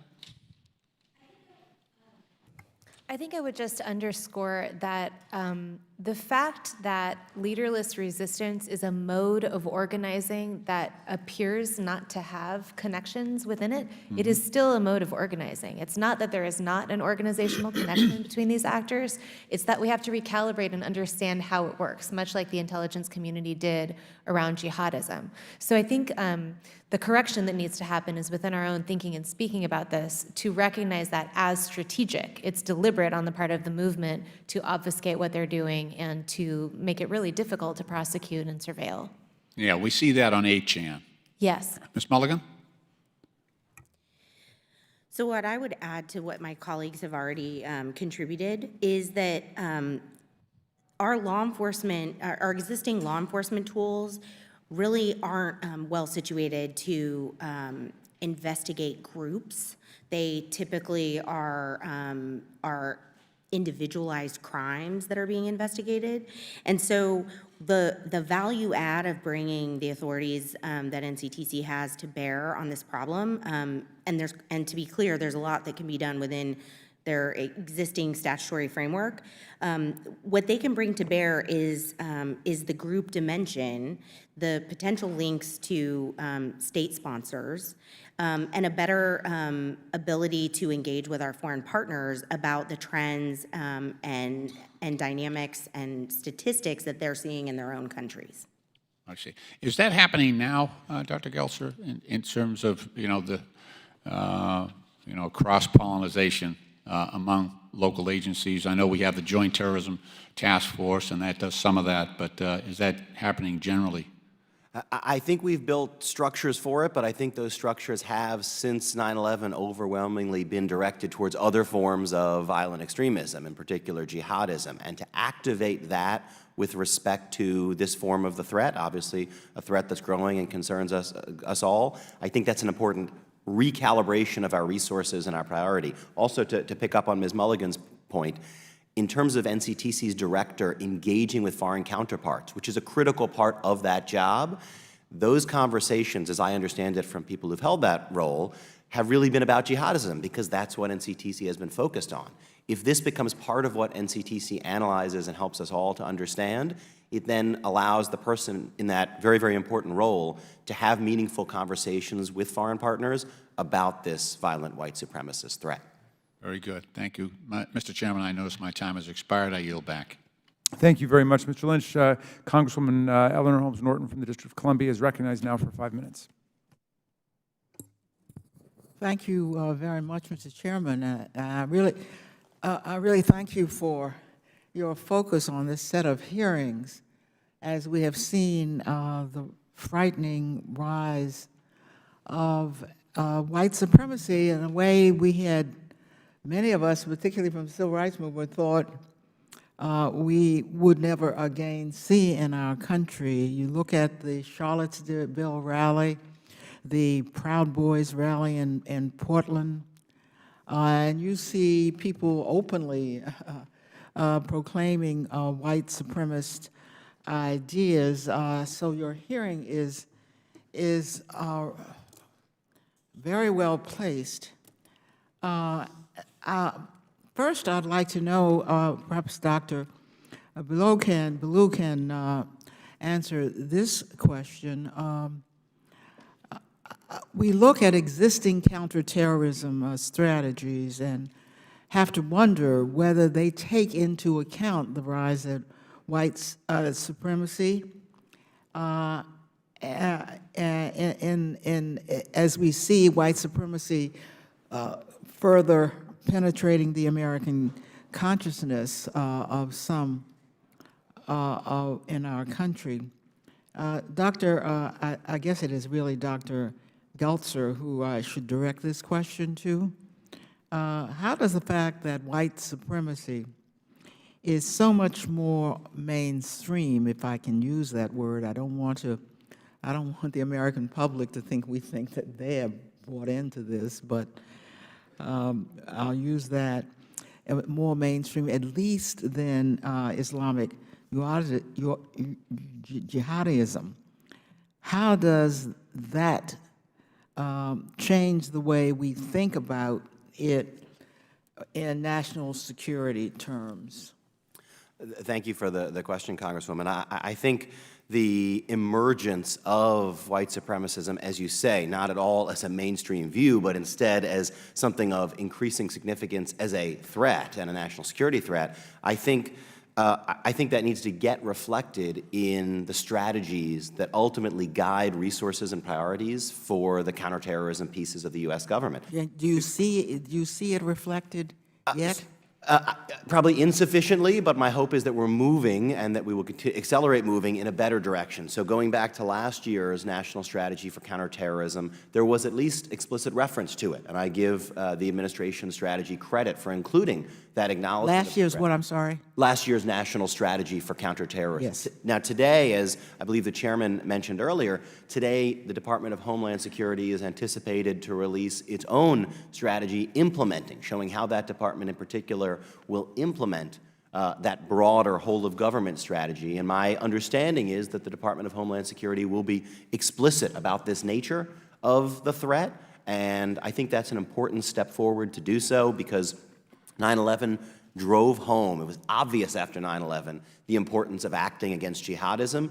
Here, we need something that drives that home, not just to the American people, but also to the parts of government that answer to those strategy documents. I'm looking at law enforcement and counterterrorism agencies to see what they in particular are doing in white communities. For example, law enforcement agencies have often relied heavily on communities of color to police themselves and identify people who were exhibiting signs of potential extremism. Dr. Geltzer, are law enforcement and counterterrorism agencies doing the same thing with white communities, calling on them to identify white supremacist threats in their neighborhoods? Should they be doing so? Should we be doing more, relying on our own people who we know don't generally embrace these extreme ideologies?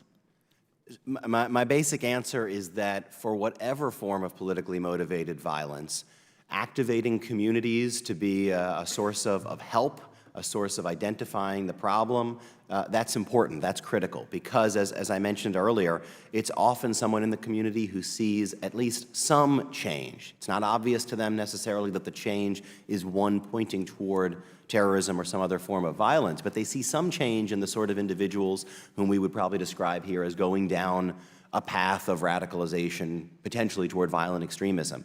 And when I was in government, I remember community awareness briefings, CABs, that were offered by a couple of different departments and agencies, quite deliberately talked about different forms of violent extremism, so that there was no sense that any one community was being picked on or that any one type of violence was the only kind the government cared about. Obviously, if you're a victim or family member of a victim, you don't care which political ideology motivates the attack that takes a life. You care about that awful consequence, and I think that should drive the government's response.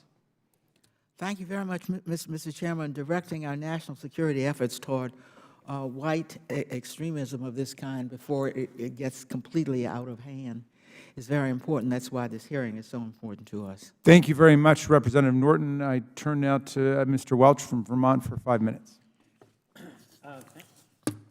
Thank you. A couple of questions. I want to ask Dr. Ballou whether violent white supremacists, in your view, act purely out of individual hate, or do they view themselves as carrying out a strategy of a larger social or ideological movement? So acts of mass violence in the white power movement are not imagined as the end point of this ideology. They're supposed to awaken other activists to join the movement and to carry out similar actions. So something like, we can see this in something like the Oklahoma City bombing, in which a white power activist carried out that activity, not just to kill the people in the federal building, although that's one of the outcomes of that action, but also it's meant to inspire others, and it did. People are hanging McVeigh's picture in their homes. They're talking about him online as a hero of the movement, and they're using that as a model for future violent activism. Similarly, the manifestos that we're seeing in this most recent spate of attacks have inside of them things like tactical instructions for future gunmen, about target selection, ammunition selection. So that stuff is on the internet? Oh yeah, this is all on the internet. Wow, do we have some copies of that? Love to see that. You We continue. can get that, Yeah. yeah. Sure. Sure. I think the other thing I would say is that it's important to remember that the key thing people often are missing about this ideology is the critical piece of information about how a tiny fringe movement of people thinks they possibly can do what they've set out to do, which is overthrow the United States government, the most militarized superstate in world history, right? And in order to understand that, we really have to take seriously this, the thing that answers that imaginative question is this dystopian novel from the late 1970s called The Turner Diaries. You'll see it talked about a lot because it's more than just a novel. It sort of becomes this cultural lodestar of the movement because it fills in this imaginative gap and explains how these actors think they could possibly accomplish this. It lays out a series of steps, the first being guerrilla warfare and sabotage and mass attacks like Oklahoma City or El Paso or Charleston. But it escalates into seizing a white homeland and eventually overthrowing the United States and annihilating people of color around the world. So it's profoundly violent. It's really important to put this, to acknowledge that these acts are not just acts of hate. They're political acts intended to have a political effect that will be magnified. Yes, and So, as I think one of your witnesses said in an earlier hearing, hate crimes and domestic terror are not mutually exclusive, but not every hate crime is an act of domestic terror. So what how, we're talking about today is domestic terror. What's an approach to deal with that? I mean, if it's an ideology, people believe what they believe, and it's generally very difficult to persuade someone who's ideologically committed to whatever it is they're committed to that, quote, they're wrong. I think that's right, but I think we do have some organizations who are doing the very, very difficult kind of frontline work of reaching people in these groups and helping them leave the movement. So creating a grants program to fund those organizations would be enormously helpful to ratcheting down some of that activity and recruitment power in the short term. How? Just explain how that would work. Well, I mean, if let's say we had a program that wanted to address this, how would we do outreach to people that we need to talk to? Oh, I think you fund existing nonprofits that are already doing this, like Life After Hate and the Free Radicals Project, which are manned by people who used to be violent white power activists and who get more call volume than they can handle of people who are trying to leave this movement. It's very difficult to get out once you're in. I think the other thing that's worth exploring is a public racial reconciliation process, which the United States has never undertaken in any major scale, but smaller ones around actions like the 1979 Greensboro shooting, which was a neo-Nazi and Klan massacre of leftist demonstrators, after which the gunmen were acquitted on state and federal trial. Things like that truth and reconciliation process have really created opportunities for local communities to reach these people and have dialogues that can lead people out of this way of thinking. Okay, thank you very much. I'm sorry I don't have time for more questions, but I really appreciate the panel. I yield back. Thank you very much. And we did have a witness in a prior hearing from Life After Hate who testified also about the budget cuts that they had experienced from the administration. I come now to the gentlelady from Massachusetts, Ms. Presley. She's recognized for 5 minutes. There is concern, thank you, Mr. Chair, there is concern amongst the civil rights community that any new counterterrorism authorities or resources could be used against vulnerable groups when defining violent white supremacy as international terrorism. We saw evidence of this in the aftermath of 9/11, when there was an overreach by U.S. counterterrorism and law enforcement agencies against Arab Americans, American Muslims, and South Asian Americans. Ms. Mulligan, are civil rights leaders and communities of color right to be concerned about providing additional authorities to U.S. national security agencies? They are right to be concerned, and I think those sorry to repeat myself. They are right to be concerned, and I think that we can and should listen to those communities in developing the solutions to the problem that we're seeing today, not only because those communities disproportionately suffer from violence at the hands of white supremacists, but also because, as you've mentioned, they have lived experiences with government counterterrorism efforts and have perspectives on what has and has not worked.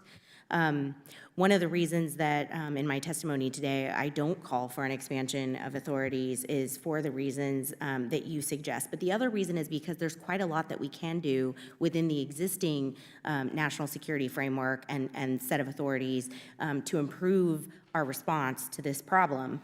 And we can do that in ways that don't involve increasing surveillance, adding to watch lists, or leveraging intelligence and information against Americans. And that does not violate civil rights and civil liberties? Absolutely. Okay. In August, we learned from a leaked 2018 FBI document that the FBI considered BIEs, Black identity extremists, to be as high a priority as white supremacy extremists. This, despite the fact that white supremacy extremists were responsible for 39 murders in 2018, while BIEs, Black identity extremists, were responsible for approximately 0 that same year. Dr. Geltzer, do you agree with that FBI assessment? I want FBI assessments to reflect reality and to reflect threats, and I don't know what drove that one, but I do think there's a reason that having aggregate numbers like that shared with, for example, Congress is important, because it allows Congress in its important oversight function to look at whether the work that the Bureau is doing actually reflects deaths that are being caused, attacks that are succeeding, or even attacks that are being attempted.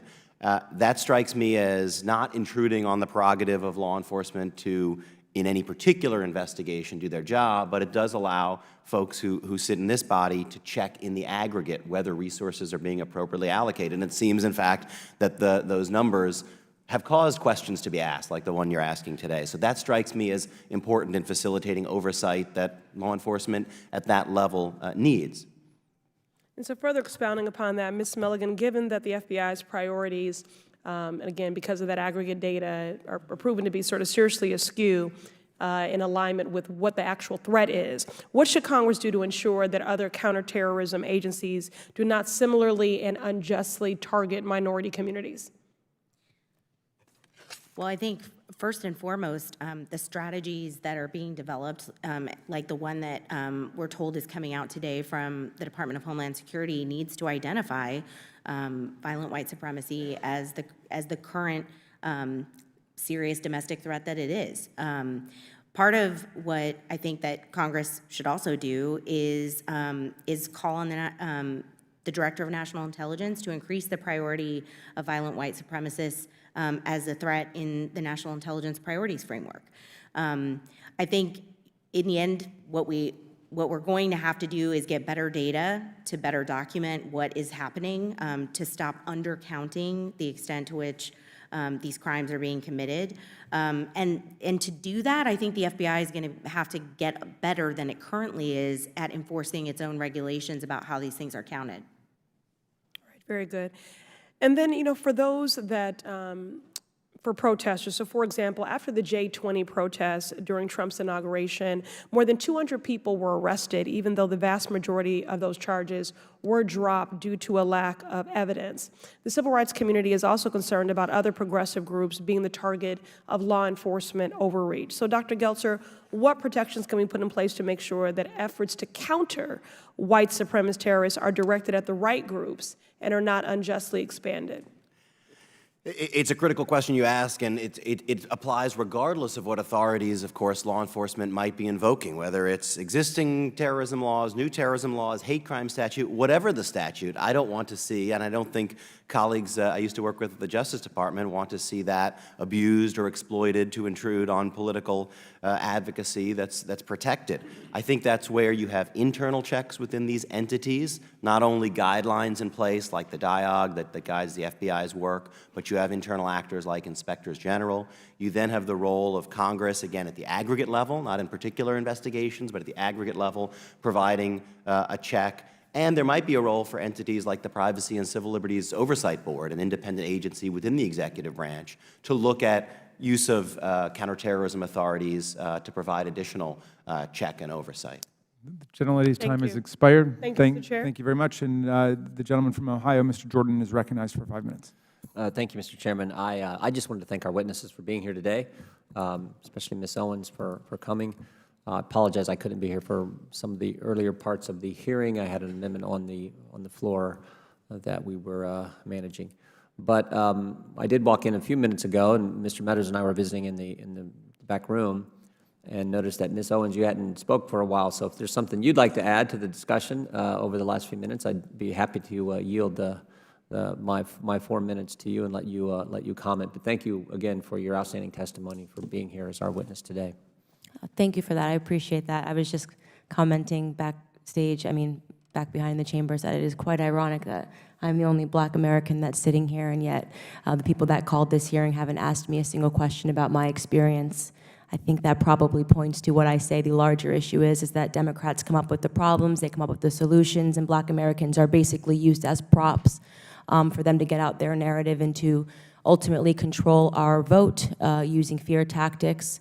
I also found it quite hilarious that when asked for actual numbers, nobody here could actually provide them because it's not actually a problem in America or a major problem or a threat that's facing Black America.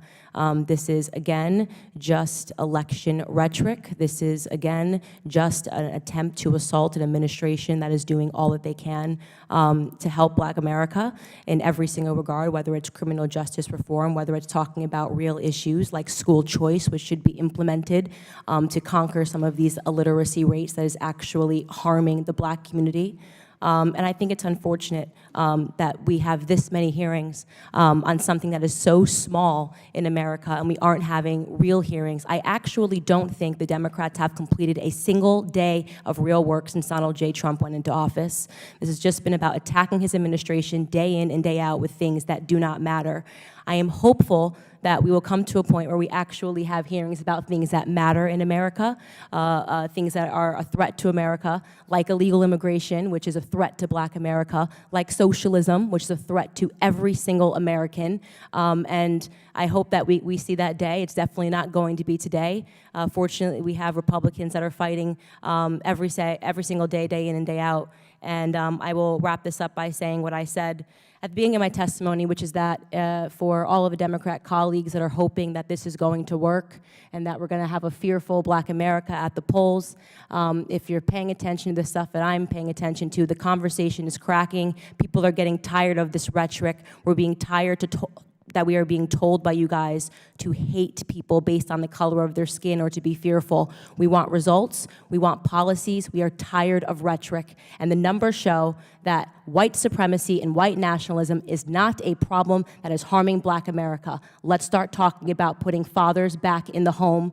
Let's start talking about God and religion and shrinking government, because government has destroyed Black American homes, and every single one of you know that. And I think many people should feel ashamed for what we have done and what Congress has turned into. It's days of our lives in here, and it's embarrassing. I thank the lady for her comments, and Ms. Owens, thank you for being here today as our witness. And with that, I would yield back the balance of my time. I thank the gentleman. Let's see. Has everyone gone here, Mr. Meadows? Okay, well, but I definitely want to take a few more minutes, and anyone else who has closing thoughts or questions, I'm going to invite them to do it. Obviously, I resist the suggestion that our hearing is something that doesn't matter and that it's somehow a distraction from truly important business. The title of our hearing is Confronting Violent White Supremacy, Addressing the Transnational Terrorist Threat. Let me just quickly ask the other witnesses to respond. Would you say this is something that does not matter? I know that you are all professional experts on the subject and have devoted your careers to it. How do you respond to the idea that this is something that doesn't matter compared to God and religion, for example, which were offered? Dr. Geltzer. Well, as somebody who once had counterterrorism in my title, I obviously think that any form of violence, extremism matters, and part of what makes terrorism so distinctive is that whatever the numbers might be about those killed in particular attacks, obviously tragic for those people, but terrorism has an outsized effect. It transcends those numbers. It leads to political backlash at times. It divides communities. It polarizes. That's why many of us who work on terrorism and counterterrorism think that it can't be reduced to the numbers killed, though those are acts of tragedy in and of themselves. But it's that idea that taking whatever your view of political goals and pursuing it through violence, that's disruptive to society as we know it. And that's why I think it's an important conversation we're having. Well, thank you for that point. I mean, I suppose someone could look at the casualties that our nation experienced at 9/11 and say that was smaller than the total number of people killed in gun violence or in drunk driving that year, but that doesn't capture the political, the social, the emotional, the interpersonal reality of an act of terrorism. Dr. Blue, what is your response to the idea that it's something that doesn't really matter? Well, we have a history of treating it like it doesn't matter, and the result of that has been death and destruction, and the disruption of all kinds of people's lives. I suppose I would point to kind of two historical examples to understand this a little bit better. One is this idea that it's hilarious, my co-panelist says, that there are no numbers, that the numbers show, she says, that this is not a problem, and she points out that none of us give the numbers. I'd like to talk for a minute about why we don't have the numbers, if I may. From the outset, surveillance in the United States has been a profoundly political project, so we can go all the way back to the 1960s and think about how things like the FBI counterintelligence program were unequally targeted. COINTELPRO, people in this room might know, was a project that sought to disrupt fringe activism on both the left and on the right. But we know from the history that it was profoundly more focused on the left and on activists of color than on the right. So Klan groups were infiltrated, but there were no deaths of Klan activists in this period at the hands of FBI informants, nor was there a cohesive effort to disrupt those groups the way that there was on the left. Similarly, our resources have been overwhelmingly dedicated to confronting Islamic or international terror rather than white or domestic terror. The reason we don't have these numbers is because there hasn't been an aggregating data project within the federal government. The watchdogs that have been in charge of aggregating this data have had their own motivations and their own reasons for using different kinds of data collection practices. I just have to say that I object strenuously to your use of the word hilarious. To me, this feels a lot like your reaction to being named in one of these manifestos. Now, you're, of course, not responsible for the words of somebody writing that document. But I do think that laughing at it is a real problem, because these are real families that are impacted by this violence. And I think our efforts towards talking about this have to start from a place of mutual respect, which is what I've heard from this side of the table. Now, the reason we don't have those numbers, I want those numbers as much as you do, but to say the numbers don't show something is simply not supported by the data. Okay, and I have 38 seconds left, Ms. Mulligan, if you want to respond within that time. The only thing I would add is that it's in the name. Terrorism, domestic terrorism, it terrorizes us. It terrorizes us in our homes. It terrorizes us in our schools. And to the points made by the other panelists, it is disproportionate to its impact on any individual life, and it's not. You reject the idea it's something that doesn't matter, or it doesn't really matter? Absolutely reject.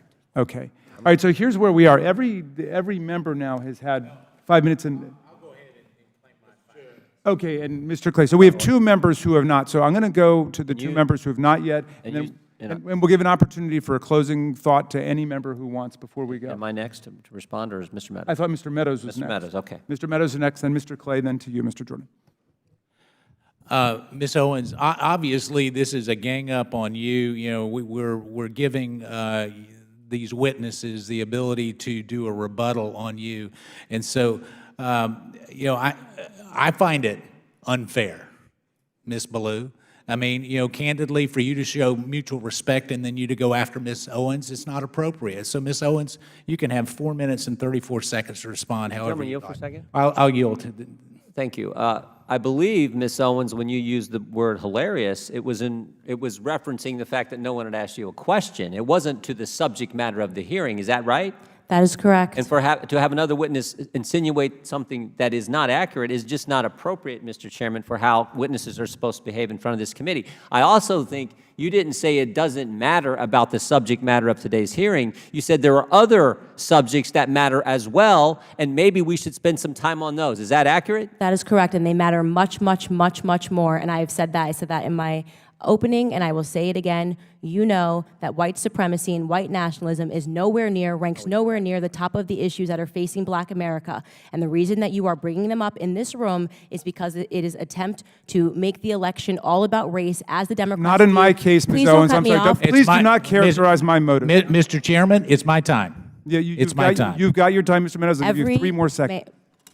Every 4 years, you bring up race, and you knew exactly what I meant when I said hilarious, and you just tried to do live what the media does all the time to Republicans, to our president, and to conservatives, which is you tried to manipulate what I said to fit your narrative, okay? I was not referring to the subject matter that is hilarious. I said it's hilarious that we are sitting in this room today, and I've got 2 doctors and a missus, and nobody can give us real numbers that we can respond to so we can assess how big of a threat this is, because you know that it is not as big of a threat as you are trying to make it out to be so that you can manipulate. And the audacity of you to bring up the Christchurch shooting manifesto and make it seem as if I laughed at people that were slaughtered by a homicidal maniac is, in my opinion, absolutely despicable. And I think that we should be above that.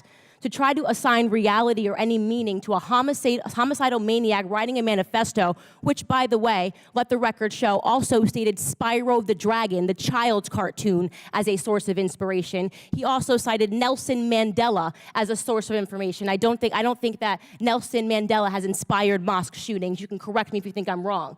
You would rather assign meaning to a homicidal maniac than to actually address the things that I said today that are actually harming Black America. Number 1, father absence. Number 2, the education system and the illiteracy rate. Illegal immigration ranks high, abortion ranks high, white supremacy and white nationalism, if I had to make a list again of 100 things, would not be on it. This hearing, in my opinion, is a farce, and it is ironic that you're sitting here and you're having 3 Caucasian people testify and tell you what their expertise are. Do I know what my expertise are? Black in America. I've been Black in America my whole life, all 30 years, and I can tell you that you guys have done the exact same thing every 4 years ahead of an election cycle, and it needs to stop. I'll yield back.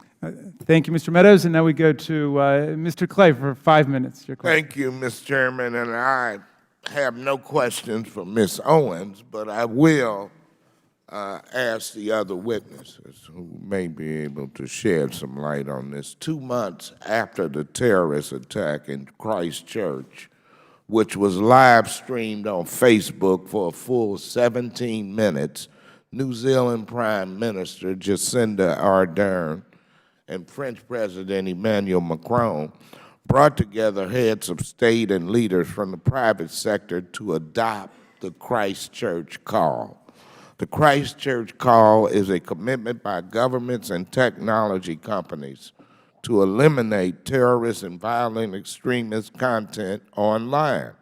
It outlines collective voluntary commitments from governments and online service providers to prevent the abuse of the internet as occurred during and after the Christchurch attacks. Some of these commitments include government enforcement of applicable laws that prohibit the production or dissemination of terrorist and violent extremist content, and industry commitments to take transparent, specific measures to prevent the upload of terrorist and violent extremist content onto social media platforms and to prevent its dissemination. Australia, Canada, European Commission, France, Germany, Indonesia, India, Ireland, Italy, Japan, Jordan, the Netherlands, New Zealand, Norway, Sweden, Senegal, Spain, the United Kingdom, Amazon, Facebook, Google, Microsoft, Twitter, YouTube, Dailymotion, and Quant all signed on to the agreement. The United States did not. In a statement, the White House declared, while the United States is not currently in a position to join the endorsement, we continue to support the overall goals reflected in the call. Dr. Geltzer, what message do you think it sends to white supremacists and the world that the United States would not sign on to the Christchurch Agreement? I think that was disappointing, Congressman Clay. I would urge the United States to take another look at that, especially with upcoming in New York at the UN General Assembly, upcoming conversations among the countries that did sign it. I think that would make for an excellent opportunity to show the United States' own commitment to that agreement. In fairness, our country has a different constitution. We do have a First Amendment, but by my read of that call, the key word that you used, Congressman Clay, of voluntary interaction strikes me as falling on the constitutional side of what the government would be signing up to do, to urge, inform, but not demand of tech companies that certain content be taken down. That strikes me as within the realm that protects constitutional rights that I take very seriously, but at the same time would show a commitment to addressing this issue. Thank you for that response. And Ms. Mulligan, is there more that the United States as well as the private sector can do to prevent the Internet from being an incubator for extremist content? Thank you for the question, Mr. Clay. I think there's a lot more that the government can do. And as for the private sector, I both think that there's more that they can do, and I'm also a bit reticent to think that they are best positioned to make the kinds of policy decisions and trade-offs that need to be made. On the federal government side, I think that there's more that the Department of Justice, Homeland Security, the intelligence community, and the National Counterterrorism Center can do. And I would call on the National Security Council staff to actively implement last year's National Strategy for Counterterrorism, which identifies domestic terrorism as a major threat. Do you think the Christchurch call sufficiently protects First Amendment rights? I think that I agree with the comments that were made by my co-panelist, Dr. Geltzer, that there's an important tension there, and we ought to be mindful of it. I think whatever we do in the encountering violent white supremacy or any type of threat needs to be mindful of our Constitution and our First Amendment. But there is an important difference between the types of ideas that lead to violence and the types of ideas that we're comfortable with people holding. Thank you for your responses, and I yield back. Thank you, Mr. Clay. I want to thank all of our witnesses for coming and participating in an incredibly substantive and effective elucidation of the problem of the transnational terror threat. We learned a lot. This is going to be very useful to the deliberations of the committee, and it was a lively discussion, and I want to thank all of our guests who came with us, and we are going to adjourn at this point. You have, there will be 5 days within which members can request follow-up questions from you. Let's see, was there anything else? Yep. And the meeting is adjourned.